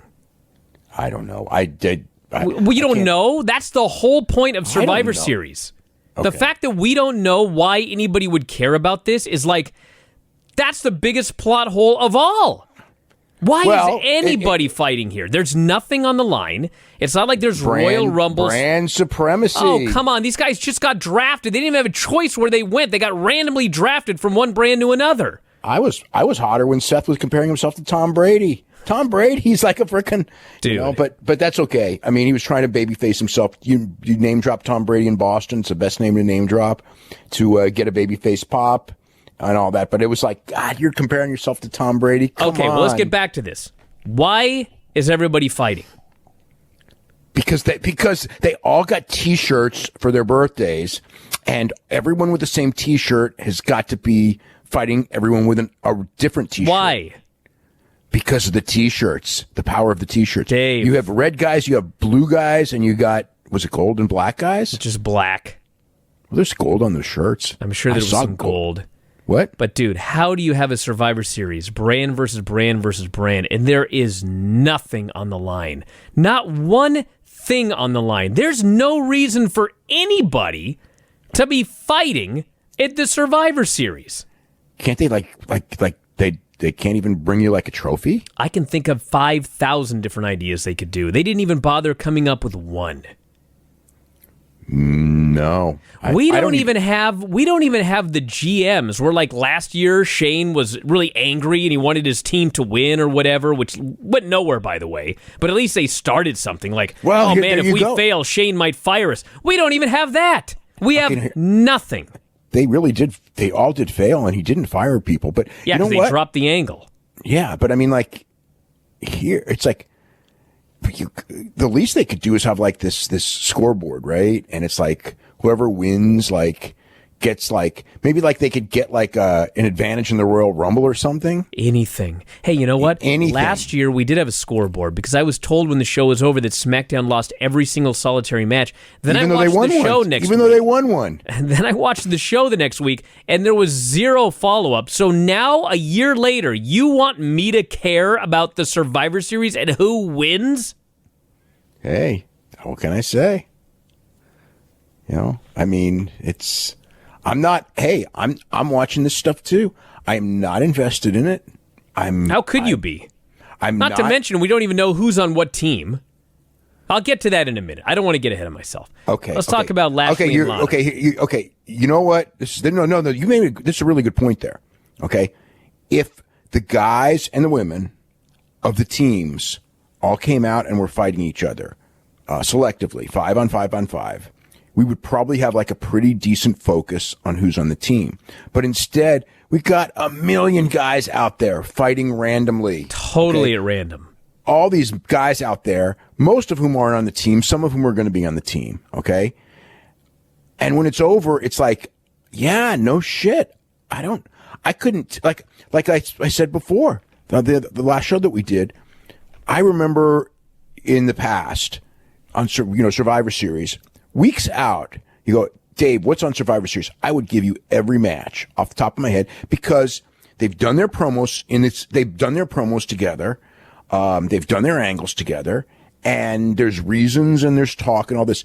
There's been no promos. There's been no group photos. There's been no nothing. It's just a bunch of guys in T-shirts running around fighting each other, some of who are in the show, some of whom aren't, and we don't know, and there's been no focus, and yeah, no shit.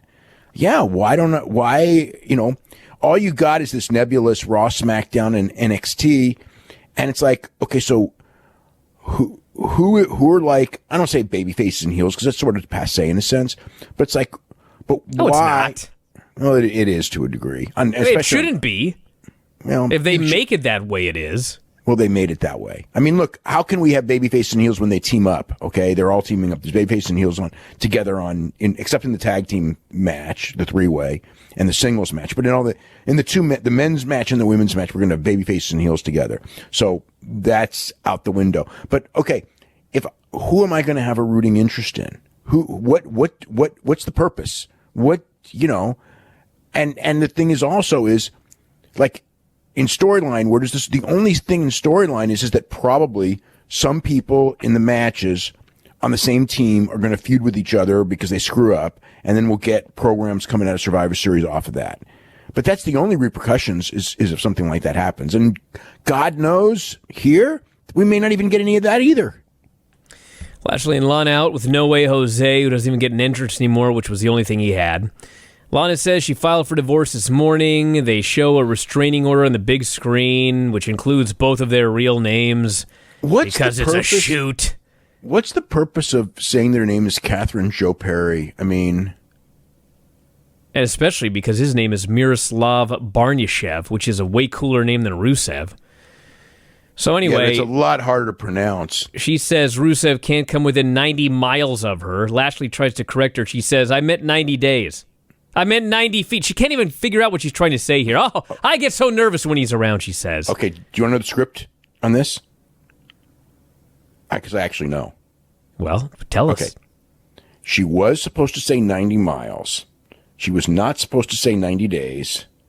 And it was supposed to end up 90 feet. She was supposed to say 90 miles. Lashley was supposed to correct her, and then she would say 90 feet. That's exactly how it came across is what happened. Yes, but somehow... she said 90 days, which she wasn't supposed to say. So she did, in fact, screw up. I thought that the 90 miles had to be a screw up, but in fact, that line actually was part of the script. So there you go. Sounds like her and Miroslav Barnyashev have been thinking about that no-compete quite a bit lately. And we have a match. It's Lashley killing No Way Jose with the full Nelson, Vince's favorite big, strong guy hold. When was the last time we had a full Nelson guy? Chris Masters. That's right. Well, that's a long time ago. And Lashley and Lana make out for longer than the match lasted. We have Seth versus Andrade for the Survivor Series spot. They're doing this match. They're actually doing a really fun match. This was a good match. All sorts of near falls and Judas Effect, Three Amigos, Falcon Arrow, the whole 9 yards. Finally, Seth goes up top, and the Lucha House Party runs in and tosses him off the top for the disqualification. And so Andrade gets angry. He attacks the Lucha House Party. They beat him down. Seth runs in. He makes the save. They clear the ring. And Seth tells Andrade, let's do it again. Boy, was I excited for them to do it again after that finish. Let me tell you.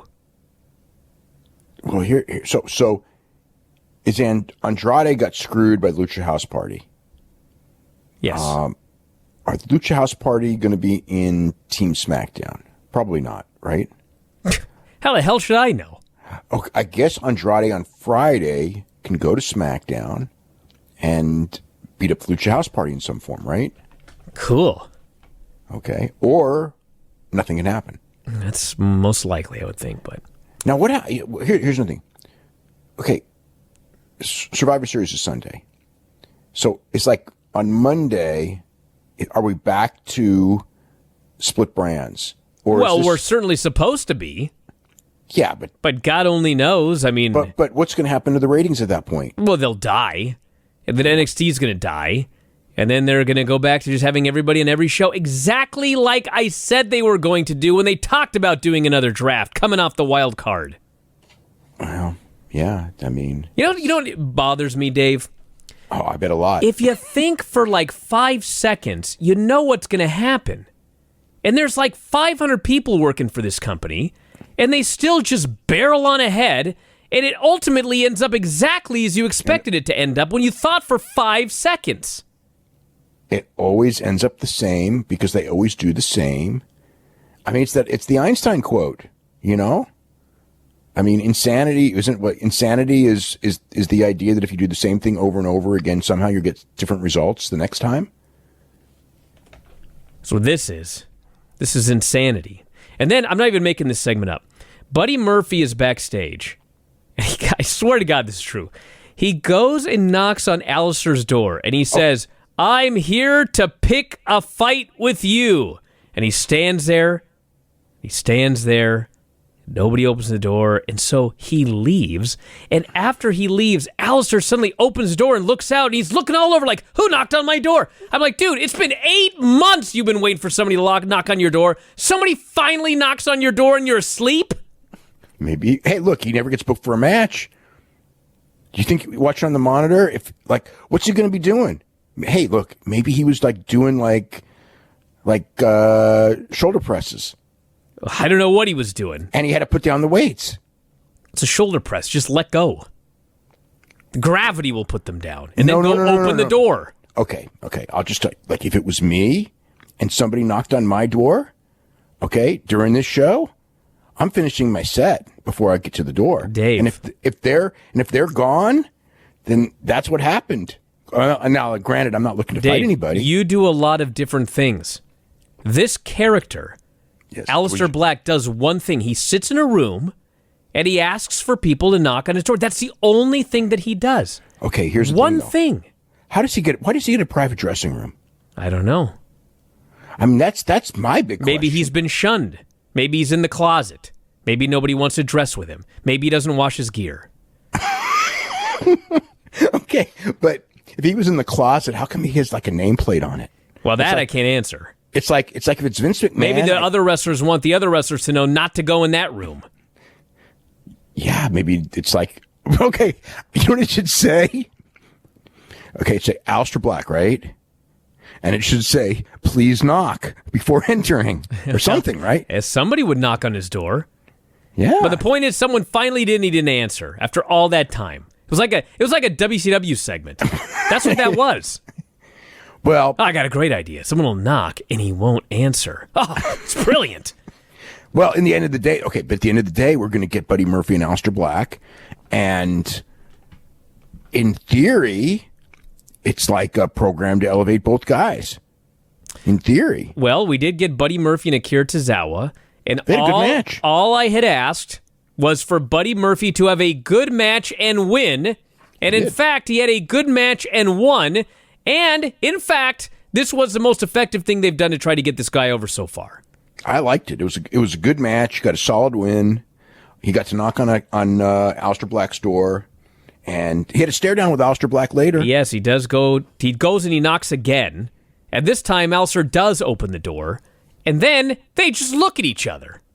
It's like, for 8 months you've been asking people to knock on your door and pick a fight. A guy finally does, and you just look at him? Well, he wanted to make sure he knew who he was. Well, there was no follow-up, so they're probably still looking at each other right now. Yeah. Well, but look, I can guarantee you that at some point those two are having a match, and it's probably sooner than later.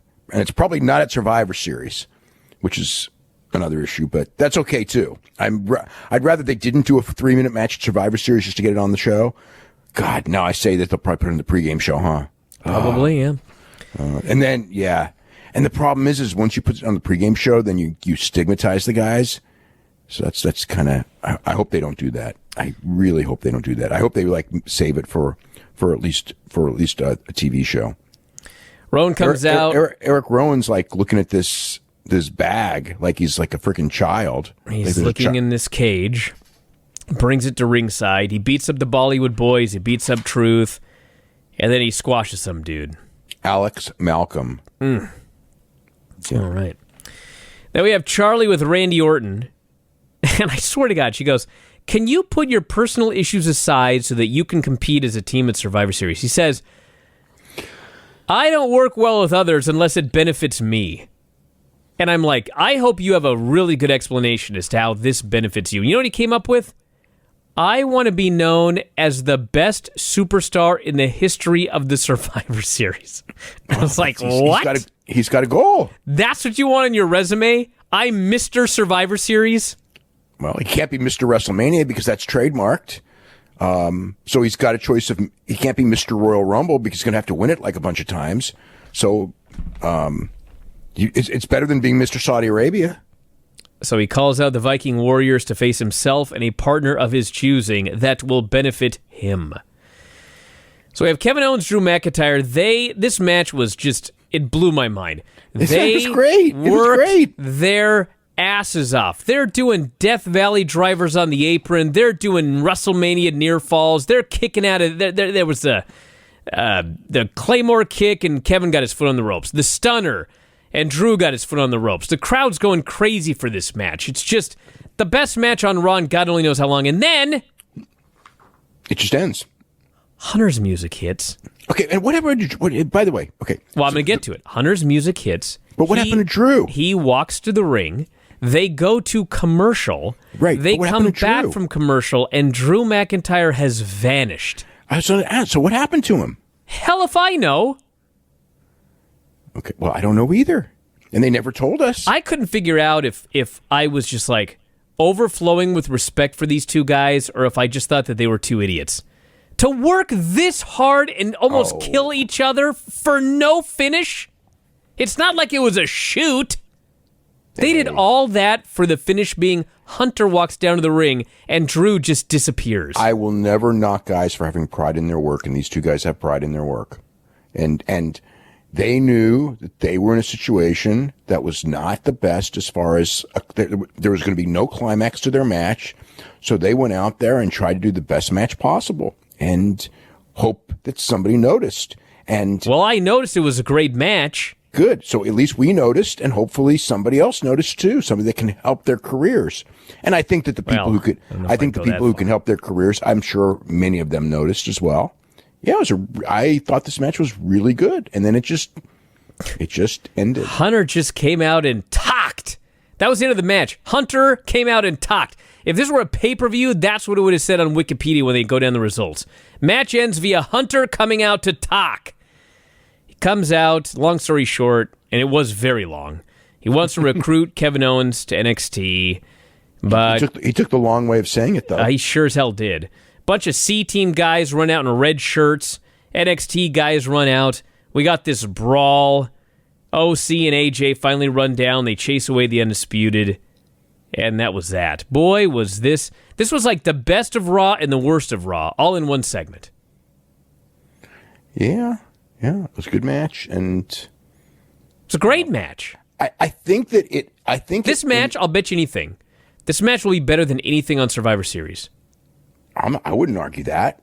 I think there's a chance that Brock and Ray could tell a really good story. I think there's a chance of that. The 3 women's match will be all right. The 3 tag teams should be great. Really, they really should. 3 tag team match. Fish and O'Reilly are one of the best tag teams in the world. The New Day's really good, and the Viking Raiders are really good. That match should be that should be good. The elimination matches are going to be. I mean, I don't know. I've never seen 3 5-man team elimination matches. It feels very unwieldy to me. But we'll see. Alrighty, so then we had Umberto promo. There was 0 follow-up. Says he's happy. Okay, so we didn't really get into so we're a whole bunch of NXT guys out. Triple H was out there as a face, and he's basically in a long thing explaining that he wants Kevin Owens to go to NXT. We got all of that. He wants Kevin Owens to go to NXT because, unlike everybody else, Kevin is like, he's underappreciated by everyone except for Triple H. Oh, wow. You were a big star in NXT. You helped build NXT, and then you were taken. He was abducted by people who didn't understand who he was.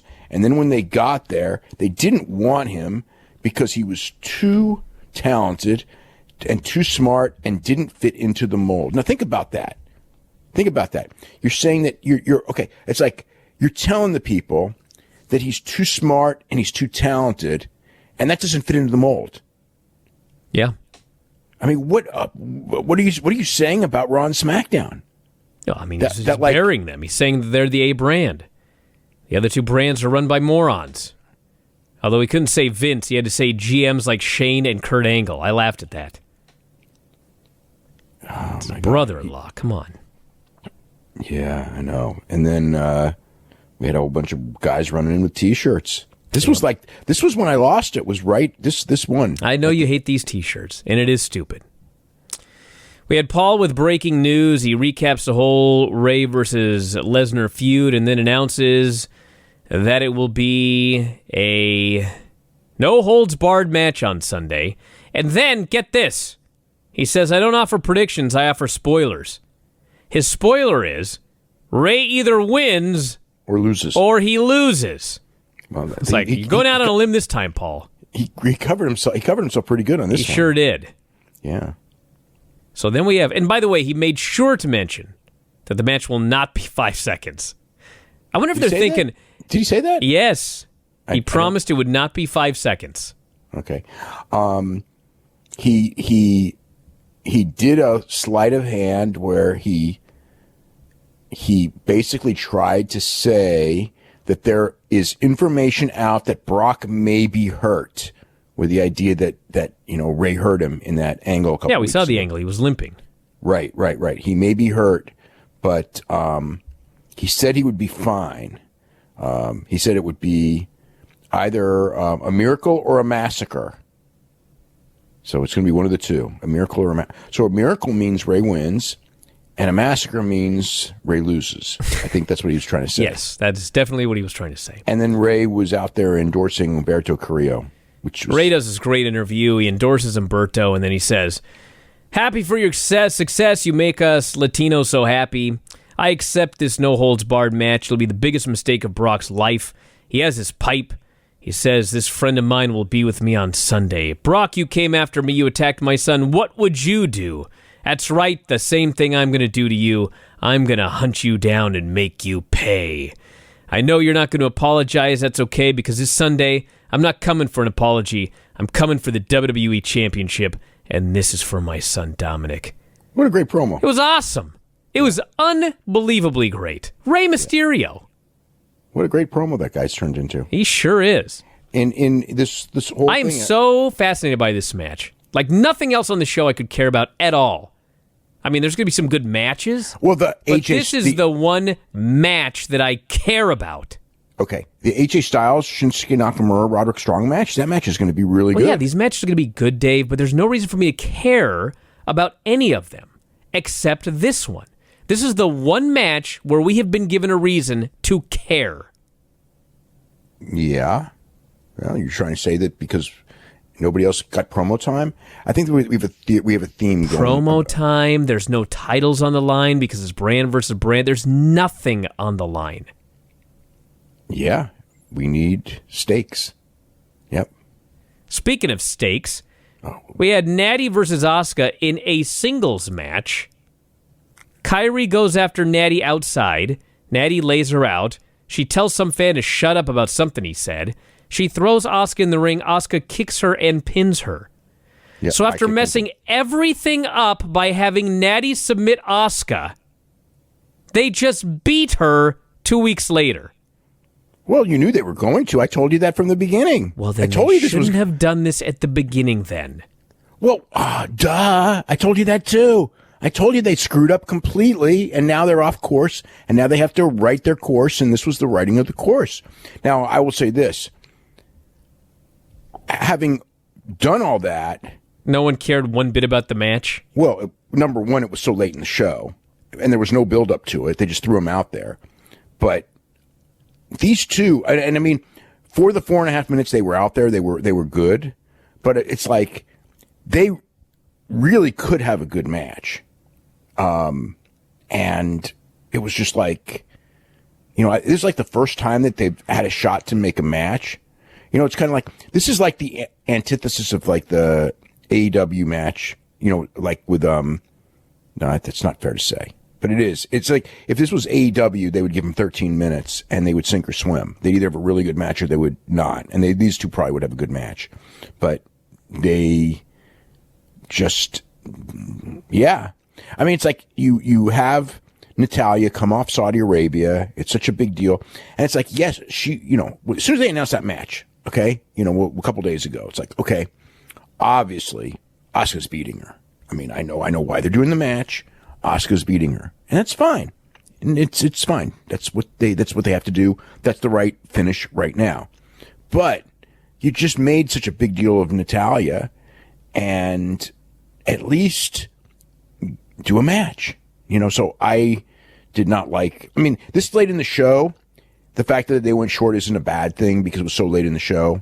But if you really wanted it to have impact and you really wanted to get Asuka over, Asuka winning a good match is going to get over a lot more than Asuka winning a dead match late in the show that you're just going right to a finish in. So then we had Randy Orton and his mystery partner versus the Viking Raiders. And after the entire show last week was built around Randy Orton disrespecting Ricochet and not even tagging him in one time in their main event last week, his partner this week is Ricochet. And the match is just getting started, and a bunch of SmackDown dudes in blue shirts run out. They attack a bunch of Raw guys in red shirts in the back. We go to commercial. This riot is breaking out backstage. We go to commercial. We come back. Randy Orton is literally holding Eric in a headlock. Crowd's totally dead. No follow-up to the riot backstage. He starts setting up for the RKO. All the blue shirts hit the ring. Fans are booing. It's all SmackDown mid-carders. NXT dudes run out. The announcers have to tell us who is who because we can't see because there's 8,000 camera cuts and incessant zooming. A ton of NXT guys hit ringside, including Undisputed. Randy just starts laying out NXT dudes with RKOs. Who did he hit with RKOs? Because I don't even know. One of them was Dijakovic because he landed right I in saw his head. Dijakovic, but there was one that just came out of, it's like I couldn't even tell who it was. No idea. Then the red shirts hit ringside. We got a big brawl. The crowd is just standing there watching. And then Hunter appears on the big screen, and in the most desperate moment of the show, he says, "This is the beginning of the end. NXT will finish this in 6 days, and you know what? We're going to prove we're the A-brand this Wednesday night, head-to-head with All Elite Wrestling. The doors are wide open to anybody from Raw or SmackDown." Yeah. Wow. Yeah. Well, And by the way, the point of all of this that I was getting to before we even started this review is going to the show, by my count, I may be off by one or two, there were 15 TBAs for the pay-per-view in 6 days. 15 participants had not been announced That may be too many. They did the full show, and when the show ended, they didn't announce one new person. Now, since then, on social media... No. I think they did announce Nikki Cross. On Raw? Well, it was on social media. Okay. Grant, yeah, right. Okay, they did right before, but I mean, it was new, and they did have her picture. They didn't really put it over, but her picture was out there. But yeah, you're right. They announced nobody actually new during the show, and then as soon as the show's over, they announced 5 new people. So this appears to be the list. I could be wrong. I'm doing my best. There's still a lot to be announced. They're going to announce a bunch of stuff on Wednesday. Team Raw has Charlotte. Get this, by the way, everybody. Charlotte, Natty, Asuka, and Kyrie. Yep. Because why not? Well, they are with Sarah Logan. Who else is there? I mean, facing... Dude, come on. Who else is there? There's nobody else. That's what you got to do. Just idiotic. Sasha, Carmella, Dana, Lacey, and Nikki Cross. And then we have 0 members announced for Team NXT. None. For Team Raw, we have Seth, Drew, Kevin Owens, Randy Orton, and Ricochet. Against Roman Reigns, Mustafa Ali, Braun Strowman, King Corbin, and Shorty G. Against Team NXT with 0 participants announced. Well, they'll be announced on Wednesday. I would suspect. Now, before maybe now here this would be great. Hold on, before Raw went on the air, we did not have that Raw women's team. I think we had Charlotte. So it was in fact 14 unknown participants. They ran an entire Raw and did not name one of the 14. Hey, you know what would be really cool is on Wednesday they don't announce anyone on Team NXT, and then after the show's over. They announced it on social media. They announced it on social media. Wouldn't that be the best? Oh, it'd be fabulous. And even better, no promos. No, of course not. And make sure it's babyface and heels that are feuding with each other. Well, that's inherent. That's going to happen. That's happening for sure. What's going to be great on the NXT team is you're going to have these people who are like killing each other in war games on Saturday night that are going to team up the next day. Oh, yeah. Yeah, exactly. Yeah, like on SmackDown when we had the babyface women making the save for Shayna. Yeah. Yeah. Including a Raw show where, in fact, there was nobody from NXT and nobody from SmackDown. So I guess that's it. I don't know if I'd go that far, but there was nobody from Raw and there was nobody from SmackDown on the show. Well, or nobody from NXT. Until we have another ratings crisis, I guess that's it. Yes, that's my point. Like, if they have a crisis on Wednesday, then I would be very surprised. They're not going to have a crisis on Wednesday. I mean, it's going to do Wednesday. They've done a really great job all weekend. Wednesday should do just fine. I think they made a lot of the guys look cool on big shows, and yeah. I mean, we'll see. We'll see what happens on Wednesday, but they'll do fine. They did a much better job making people look like stars over the weekend, but they didn't tonight. Other than Ray was really good. The show where NXT beat AEW was the show immediately after Hunter closed Raw, saying it was an open-door policy. Anybody from the main roster, Raw and SmackDown, could be on NXT.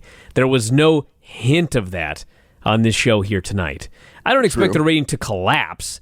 But I mean, The main hook that got people watching last week is not there now. And there was nobody from NXT, nobody from SmackDown. There's 0 indication that there's going to be main roster guys on NXT. But they still put NXT over all weekend. And do you see the TV commercials tonight for NXT? I mean, they pushed NXT really hard in these commercials about, how they did and everything like that. I mean, the hype is strong. I mean, there's a lot of questions if they hurt Raw, and Raw's, I think Raw should be fine. I mean, it's the day after a pay-per-view. If it's not, I can't imagine Raw having 1 point in Survivor Series actually hurts the show. I can believe that NXT winning will help NXT. I do not believe that Raw getting 1 point is going to hurt Raw. I don't think that in and of itself. Like, you're a Raw fan, but because they got 1 point, you're not going to watch Raw this week? I mean, I'd be flabbergasted. No, but just the whole general thing that the show has been doing record low numbers. And without the pay-per-view bump, there's no reason that would be different. You know, I mean, the pay-per-view bump should help it, but without it, I mean, it's been doing low numbers every week, you know, for Raw, is based on Raw standards.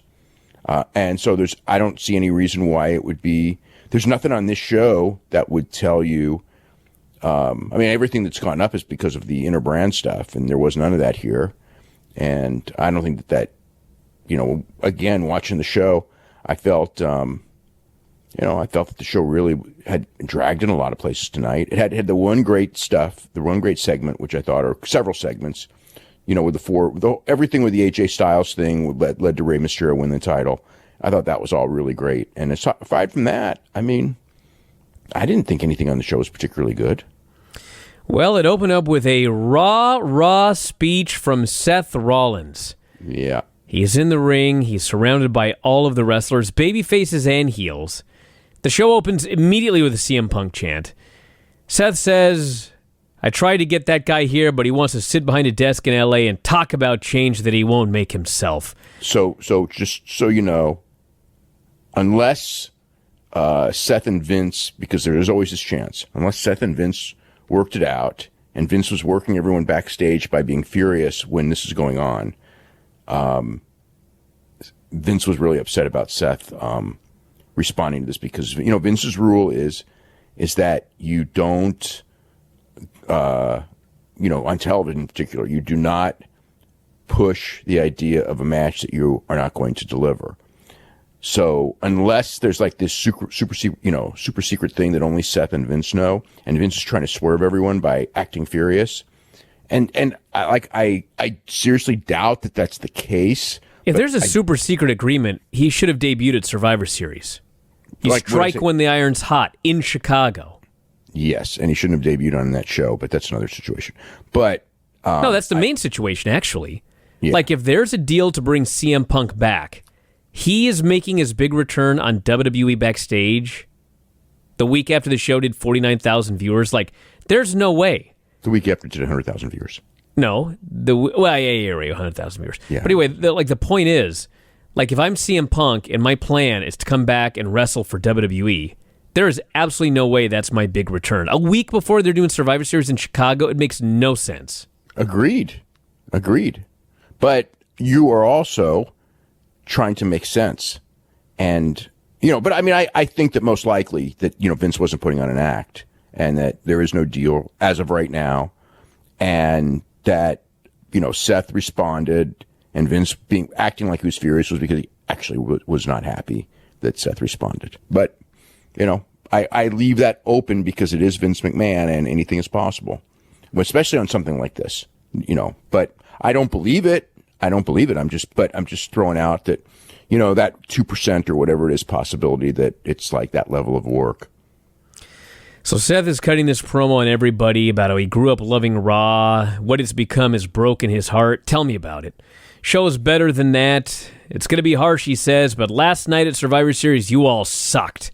By the way, so this was like another example, and we've had many of, remember that period when the ratings were down and it was all blamed on Kurt Angle, and then they did it when it was all down, they all blamed on Baron Corbin in storyline, and then there was, you know, like, whenever they go out there, and granted, this is the performance on the pay-per-view that sucks, as opposed to the fact this show's really bad and we're going to be here listening to the fans turning it around. But it still was another thing of going on TV saying that this sucks.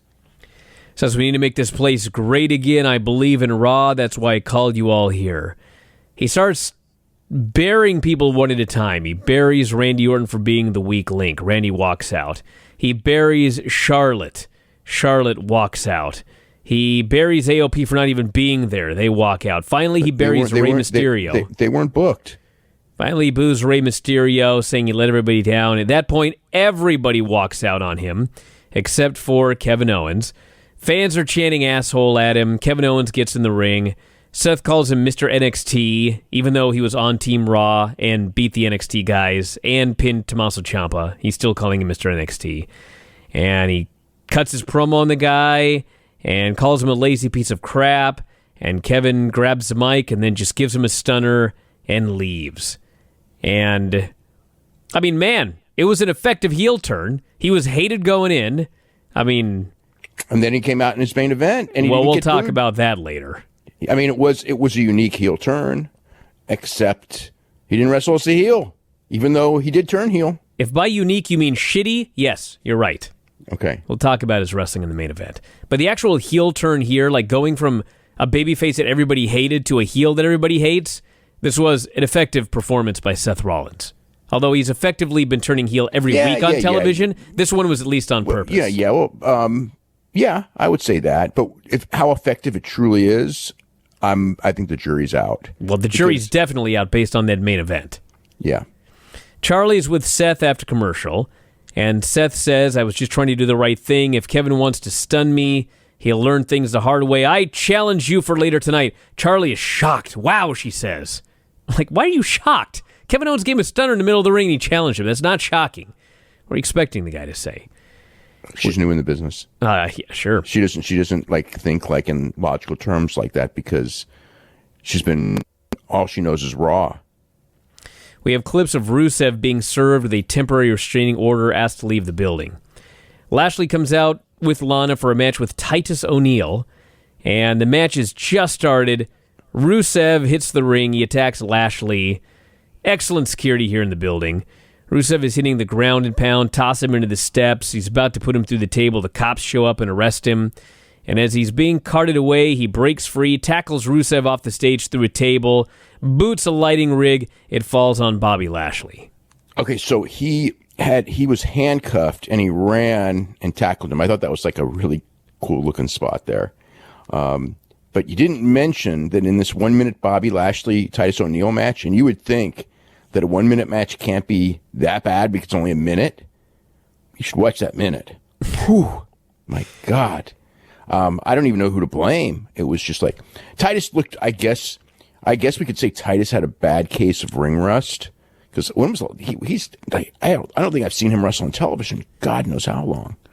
And whatever it was a tough minute. I was like, oh my God, they're just not working together well. And then it ended right away. So the good news is the fans went absolutely crazy for Rusev. Huge pop when he killed Bobby Lashley. The bad news is this guy, at the very least, we're talking violating a restraining order, resisting arrest, assault, attempted murder, and you know he's going to be back on the show next week. He's booked. He better be. He's got a pay-per-view match with Lashley coming up on the next pay-per-view. Finally. By the way, the last time that Titus O'Neil wrestled on, I guess we'll look at Raw here. I'll find it in a moment as my internet slows to a crawl. All right, so next up we had the Akira Tozawa, actually AOP versus Zack Ryder, Kurt Hawkins. They just squashed them. Super Collider, just a basic squash match. We had Andrade versus Akira Tozawa, same deal, quick match. Tozawa, brief comeback, goes up top, gets cut off, hammerlock DDT, and that's it. Yeah. Aleister Black does a promo in the closet. He's cutting a promo on Buddy Murphy for knocking on his door. I have no idea why he's mad. It's what he's been asking for 8 months. Dude finally knocked on his door. Now he's back in the closet. I have no idea what's going on. Basically vows to run in during Buddy's match tonight. Matt Hardy, whose wife is legit about to give birth literally at any time, returns of all days, like today, and he faces Buddy Murphy, and Buddy Murphy plays Kenny Omega more so than ever before. V-Trigger, Kamigoye is the finish. He probably should be sending royalties. And after he wins, Aleister hits the ring, lays out Murphy with a knee. Murphy sells for a while, teases getting in the ring, and walks off. There's a fun little back and forth between those two. But man, yeah, it wasn't too bad. We have Charlie with Charlotte. This is just incredible, okay? Mm-hmm. Charlie says, her question is, was your behavior last night captain-like? Okay? That's her question. Now, I got an email today from the WWE newsletter. It was telling us what's on Raw WWE's tonight. Newsletter? They sure do. So, am I printing it? No. This is an email newsletter. God. Thank God. Sometimes I think I am. The subject line of this newsletter, Dave, is Charlotte Flair to battle Asuka following Survivor Series betrayal. Okay? So the WWE newsletter called it a Survivor Series betrayal. Charlotte... No. What happened was, for those of you that don't remember... She blew mist in her eyes. Dude, Dave. Asuka is in the ring. Charlotte blind tagged herself in. Asuka is like, why did you blind tag yourself in? Charlotte grabbed Asuka by the hair and yanked her to the mat. That's true. Then Asuka misted her. This is all Charlotte's fault. There was no betrayal by Asuka. She was screwed by the captain. That's what happened on the show. Okay. So we're supposed to forget that. Now, I did. Well, I didn't. I mean, I'm not going to remember. There was 500 things that happened on that show. There were 500 things. I just remember Charlotte. I just remember Charlotte all covered in mist and getting punched by Lacey Evans. Yes, because it was all Charlotte's fault. Which, by the way, I do remember that she started it. That's true. She did start it. Yes. So then we had AJ Humberto. It was supposed to be AJ and Humberto Carrillo for the U.S. title. But plans change. OC attacked Humberto before the match, and they destroyed him. They ruined him, and that was the end of Humberto here on the show. Now, and perhaps ever. No, I sure hope not. You got to be kidding me. No. And I don't mean it like that. I just mean, this round of this push until Vince changes his mind type of thing. You've got to be kidding me. Can't you see it with your own eyes? I can't see it with my own eyes, but you know what? Like, I loved what they did with Rey Mysterio here on the show. I loved it. Was great. It. Absolutely, it was my favorite thing on Raw and Forever, but I could not help but notice that Vince McMahon has been looking for a Rey Mysterio for like 15 years now, at least 10 years. And here's this guy, Humberto Carrillo. And how long did he give him? 4 weeks, maybe? He didn't even give him that much. I mean, I guess they sort of gave him it. Yeah, they started. Well, I don't think stopped. That, like, but the point of this is, you want a new Rey Mysterio? How about you try with somebody instead of going back to the actual Rey Mysterio, who's older than I am, and I'm old now. He's 45 years old in 2 weeks. Yeah, but he's ageless, dude. He ain't going to be around forever, Dave. No, but he's ageless. He wears a mask, and he's still a great worker. I realize that. I love Rey. I absolutely love Rey Mysterio, but he's not going to be around forever. His contract is going to expire, or he's going to get hurt, and he's 45. You need a new Rey Mysterio. And you gave Humberto Carrillo maybe 3 weeks. They need a lot of new guys, and other than Buddy Murphy, what new guys shine tonight? Well, no one shined tonight, but there were like a bunch of guys that were shining a month ago, and they're no longer shining because he's given them like 4 weeks. That's the game. That's the game. This game sucks.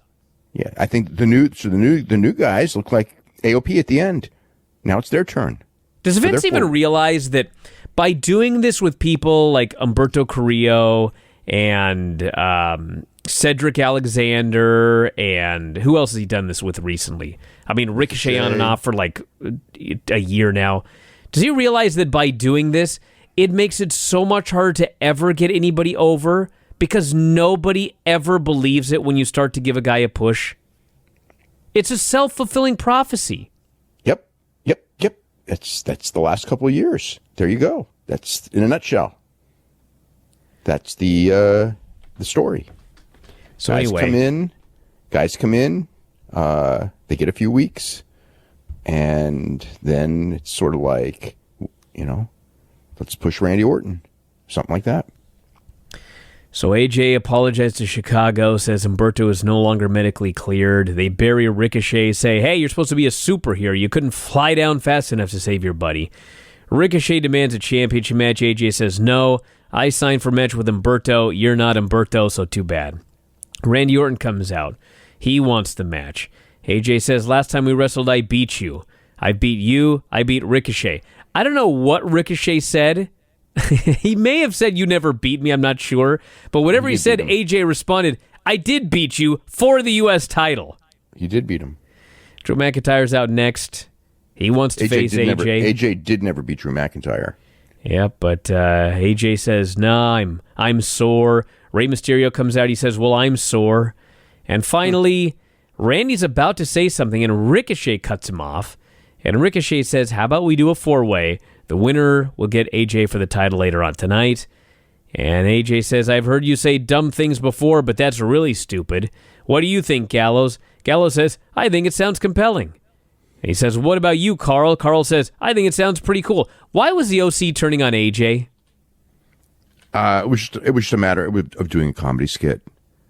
It's not like, yeah, you know, I mean, if you really want to examine it deeply, why should they be like saying something that would lead to AJ having to defend his championship tonight when he didn't have to because the guy who he was going to defend against in the first place, they injured to make sure he didn't defend it. And then instead he would be in the ring potentially with one of four other guys, all of whom have been pushed as bigger stars than the guy that they injured to avoid. So yes, if you really go at any kind of a level of thinking, yes, why would they say You mean that? if you think at all? If you think at all. Okay. You would that would be the conclusion. Because that's not to. deep thinking there, Dave. Okay. That's but very shallow. It's incredibly shallow, yeah. Yes. But it made for comedy. All right. That's what we need in this show is comedy. Well, if it's from Gallows and Anderson. Randy and Ricochet and Ray and Drew McIntyre, they had a really fun match. All sorts of cool spots. And Orton at one point just got chopped so hard by Drew McIntyre, and his chest is all bruised and bloody. He didn't seem happy at all. No, he's complaining to the ref. He goes outside. He's just looking at his chest. He looked pissed off about that chop. Yeah. And then we did a couple of other spots. Randy hits the RKO on Drew. He's going to do great if he goes to New Japan. Let's see, yanks him out of the ring. Don't you remember all that stuff about if Randy went to New Japan, he'd be so much bigger than AJ Styles? You know, and I said, like, yeah, maybe he would. Who knows? I mean, he's big and he's a good worker, but you never know until you go. You know, if he didn't like hard chops, who knows? And Ray and Ricochet exchange spots in the ring, and Ray does a springboard into a small package for the pin. Honestly, maybe he was just being a great worker. Well, could have been. But you know what? That reminds me. I just watched, from 19 years ago last week, a Monday Night Raw where the main event was Steve Austin versus Chris Benoit.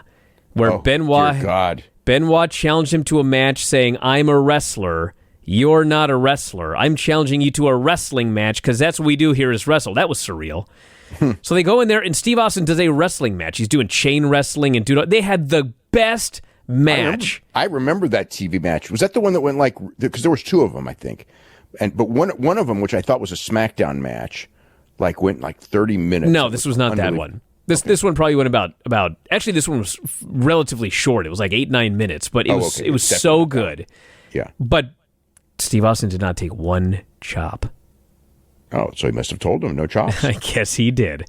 I seem to recall later on they continued to feud, and eventually Austin did take chops, but he took no chops in that match. Austin used to take chops from people, though. Yeah. I mean, I remember he would take chops from people, so it was maybe Benoit didn't want to do chops that day. So anyway, Ray is facing AJ for the title, and they had a great little match. Yeah, it was really good. Ray sold, and finally goes for the 619. Carl Anderson trips him. The ref ejects both of them. After commercial, AJ is working him over again. They start doing all of these near falls here. The fans are going crazy with 619 chants. AJ hits a Ushigoroshi. Ray kicks out. Ray hits a code red for a near fall, hits a diving hurricane run in the 619, but the ref takes a bump. And so Ray goes up top, but the ref is down. Anderson and Gallows hit the ring, and just a ton of heat when they hit the ring to take out Ray. And this is like real pro wrestling heat, not like this Baron Corbin heat where people are just pissed off. These people are into this match. And they go to hit Ray with their finish. Randy runs down for revenge. Randy Orton lays them both out. Ray hits a 619. AJ bumps into the RKO. Ray hits the frog splash. Ref counts 3. This building went insane for this finish. I can't even remember the last time on Raw that people went this crazy for a finish. Babyface wins. His son comes out. They're hugging. This was just the best of pro wrestling. I loved it. Yeah, it was great. It was really well done. Everything was well done. The ref did a good job too. The ref legitimately, knew to look the wrong way until it was time to look the right way. I just remember watching, is the ref going to see any of this?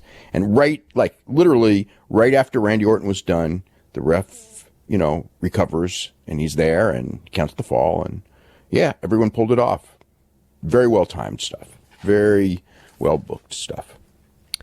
The last singles match that Titus O'Neil had was on May 20th against Robert Roode.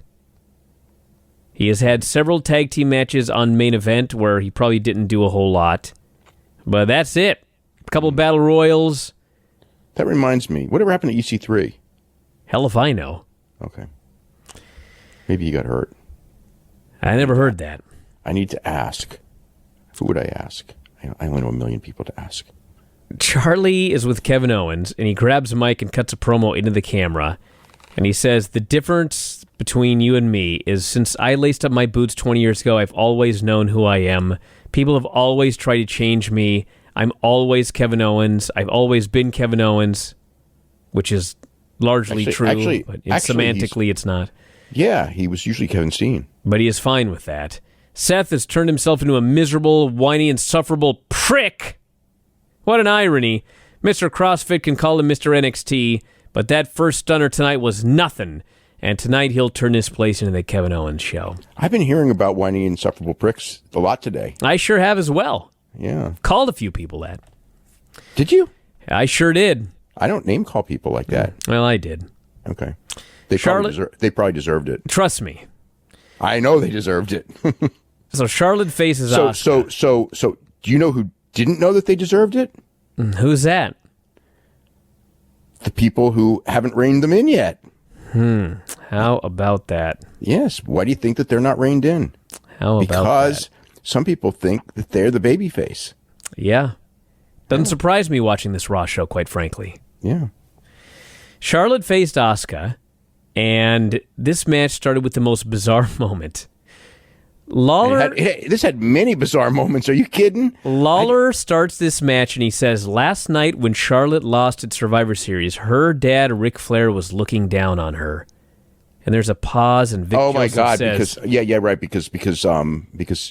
he says, King, what do you mean? Ric Flair's not dead. Yeah, the way he said it, it sounded like Ric Flair was watching from heaven. Yeah, and King says no, but he's very condescending. And there's a long silent pause after that. I was thinking when he said that. Well, first it was just like he's talking like Ric Flair's dead, and then I remembered there was the UFC story when the story when Ric Flair was going to go to a UFC show, and I think it was in either Vegas or Los Angeles.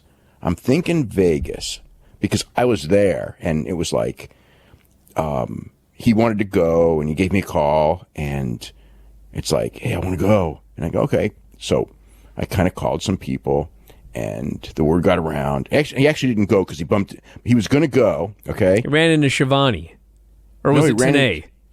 No, he ran into Steve McMichael. Oh, Steve McMichael, that's right. Steve McMichael and Lawrence Taylor. He ran into Steve McMichael and Lawrence Taylor, and then he didn't come. But anyway, before he runs into him, he wants to come to the UFC. And so you know the story. So Dana White goes to Joe Silva and goes, you think we should sit Ric Flair at ringside? And Joe Silva goes, we should build a throne on the top of the octagon and have him at the top of the throne looking down on everyone. That's what we should do. So he would be looking down on them. So they have this match, and I mean, it wasn't bad, but this freaking match went on forever. Come on. Okay. Dude. There were aspects of the match that weren't bad. Okay. But there were several spots in this match where they didn't know what the other one was doing, and they just like, I was stunned because, I've seen Charlotte and Asuka have great matches before, and it was like legitimately I was, it's like there were several occasions where like they're standing there, and it's like they're waiting for the other one to do the move, and the other one's waiting for them. They weren't long, but they were long enough to where you could see it. There was whatever you would call it. There was apparent miscommunication problems. There were other aspects of the match that were good, though. Besides the miscommunication problems, so Asuka I know is a heel. Is Charlotte a heel or a babyface? Is she a babyface?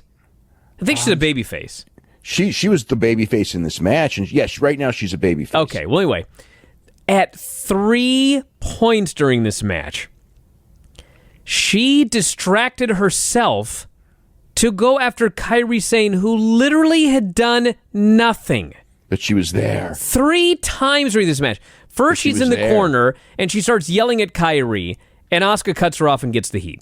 Later, she throws Asuka outside. Kairi's just standing there by Asuka, and Charlotte chases her all the way to the back. Well, okay, so the first time Kairi distracted her, so it was Asuka. No, she distracted herself. I rewound it because I thought, did Kairi actually do anything? And no, Charlotte went after her. Just being there was She was there the whole match. Just being there is distracting. So okay, when you're a babyface, you're an idiot babyface. If you get distracted by someone who's been there the entire match for no reason.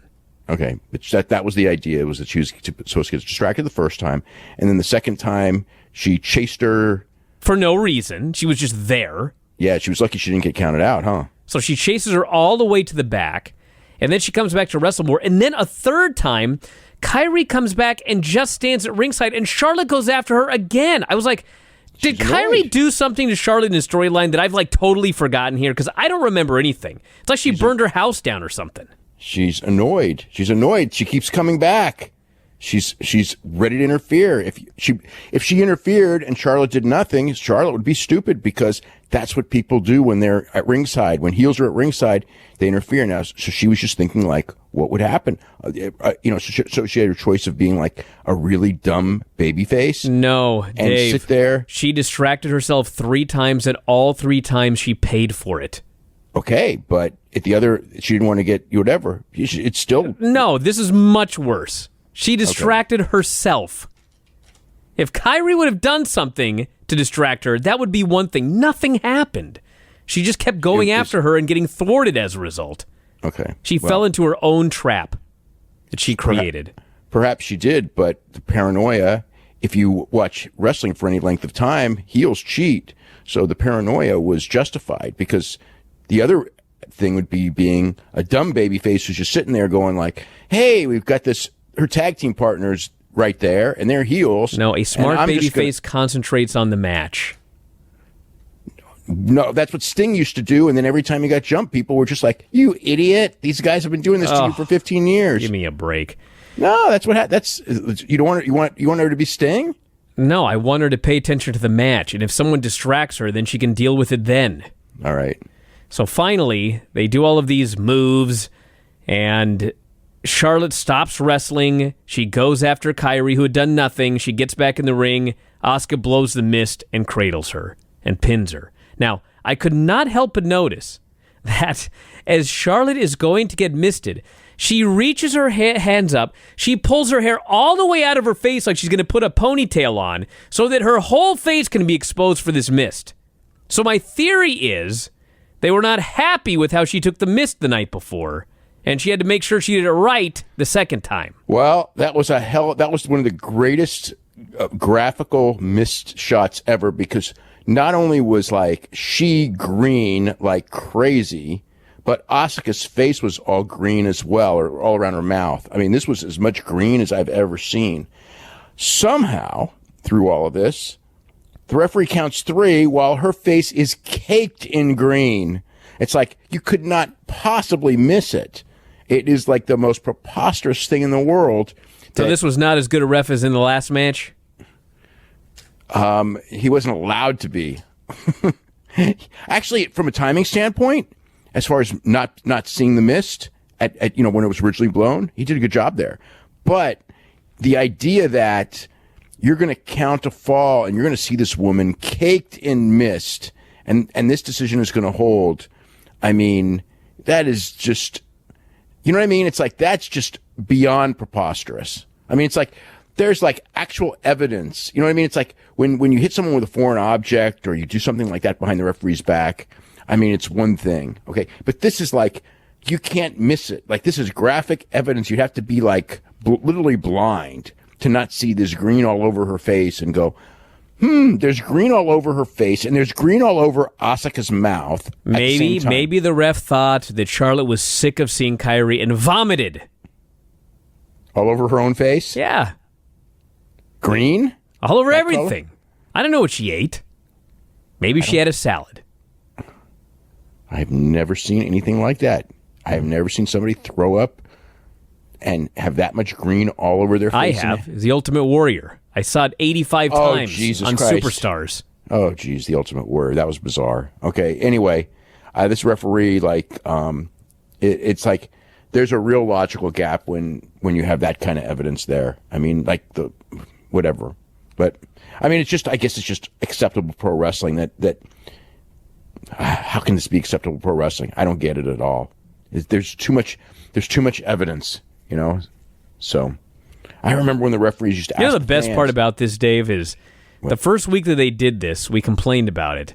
And the next week, Asuka comes out and she now has green face paint.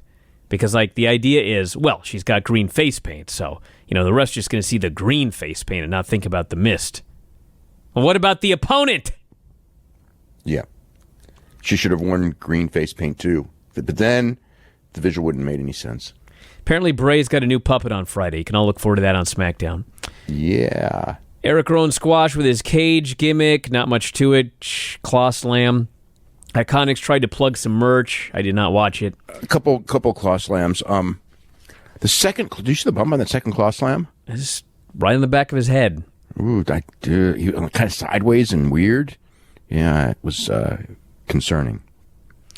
Then we had AJ and the OC do a promo, and AJ's happy. He's can't speak. He's almost in tears. It's all campy.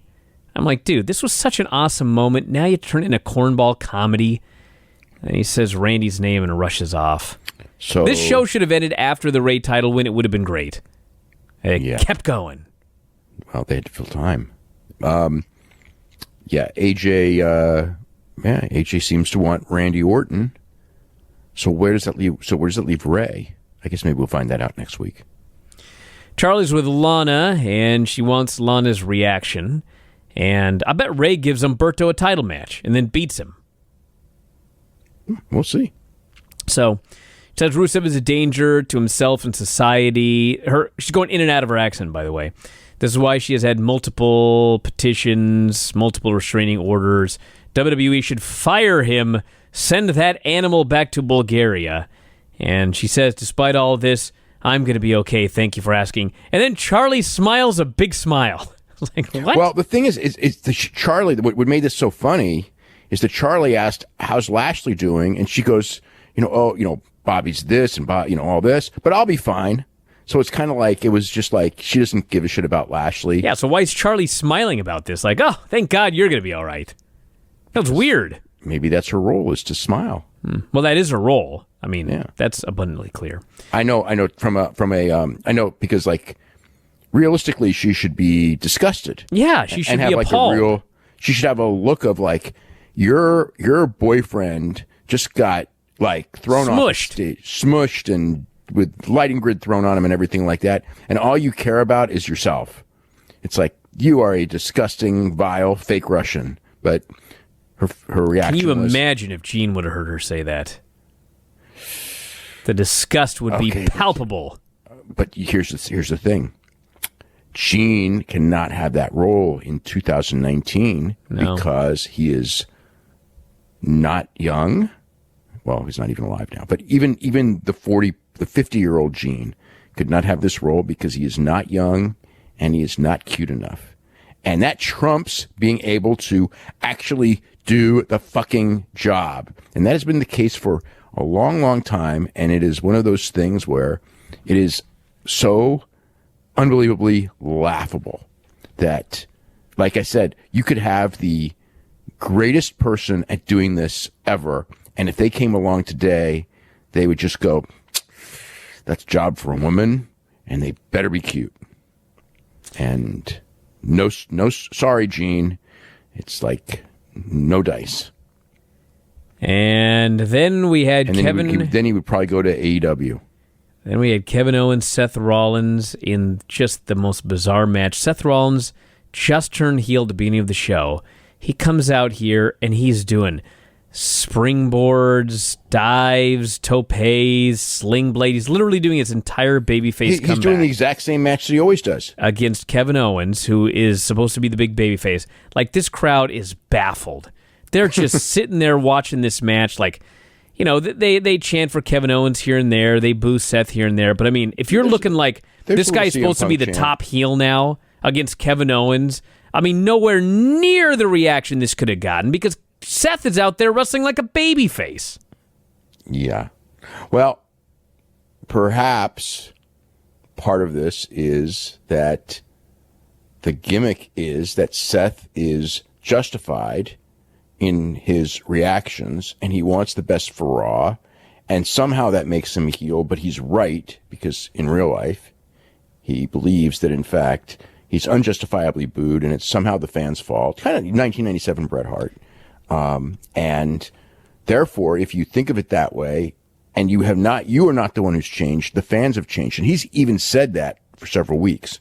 So if that's the case, if you actually think logically, you would in fact do that. Now, of course, he did that. If this dude thinks he's Bret Hart in 1997, he needs to go back and watch Bret Hart in 1997. Yeah, because Bret Hart he ain't in that universe.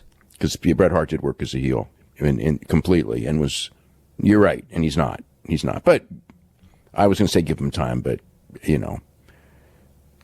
we'll see. That's a pretty high standard. That Seth is doing his burn it down setup. He's stomping. Owen hits a pop-up power bomb. They trade super kicks. Seth goes for the stomp, eats a stunner, and then AOP comes down and attacks Kevin Owens for the disqualification. Oh, and boy, did the people hate this. Fans are chanting CM Punk. They're chanting bullshit. They're furious. They beat up Kevin Owens. They kick his head into the post. And then Seth Rollins leaps to his feet and like the most fiery babyface, he's like, come on at me, come at me. And they walk off. I'm like, I was dreading until the curb stomps afterwards. I was like, if I go on Observer Radio tonight and Dave tries to tell me that this guy's a babyface, like, I don't know what I'm going to do. He's not a babyface. Then he did his 2 curb stomps, and at least I was like, okay, fine, he is a heel, but god damn, he's a bad heel. What's he doing firing up in the corner against AOP after they beat up Kevin Owens? That I cannot give you a good answer for. I can give you an answer for why he wrestled the way he did, even though it led to the match being confusing, because I'm watching it with the same thought, like, he's wrestling like a babyface. Like he's wrestling like he hasn't changed, but the idea is that he hasn't changed, you've changed. So these guys always overthink everything. Like, whatever your goofy idea is for Seth Rollins, I mean, the fans didn't give 2 shits about this match because they don't get it. They're baffled. It doesn't make sense. Well, he did so whatever he thinks he's doing, like, it's not working. Well, it is early, and they were tired, and it's been 4 days. Dude, if Seth Rollins is working as a heel on like if he's doing heel promos bearing the fans, and then going out there and wrestling as a babyface, like, we don't need to give this more time. I can tell you right now, it's not going to work. Probably. It doesn't make sense. I'm watching it and going like, this match is not working, even though it's a main event match that was built up just like every other, and Kevin Owens was such a strong babyface on Friday night. Kevin Owens like the hottest babyface on the TakeOver show, on the Survivor Series show. He comes out here, nobody cares, because Seth is working a babyface match. Yeah, and the people are tired. Why is this so hard? It wasn't the fans. The fans had plenty of energy to chant bullshit and CM Punk afterwards. Like, they had enough energy. Yeah. Okay. It was it's a long 4 days. Definitely was a long 4 days. That's for sure. Yep.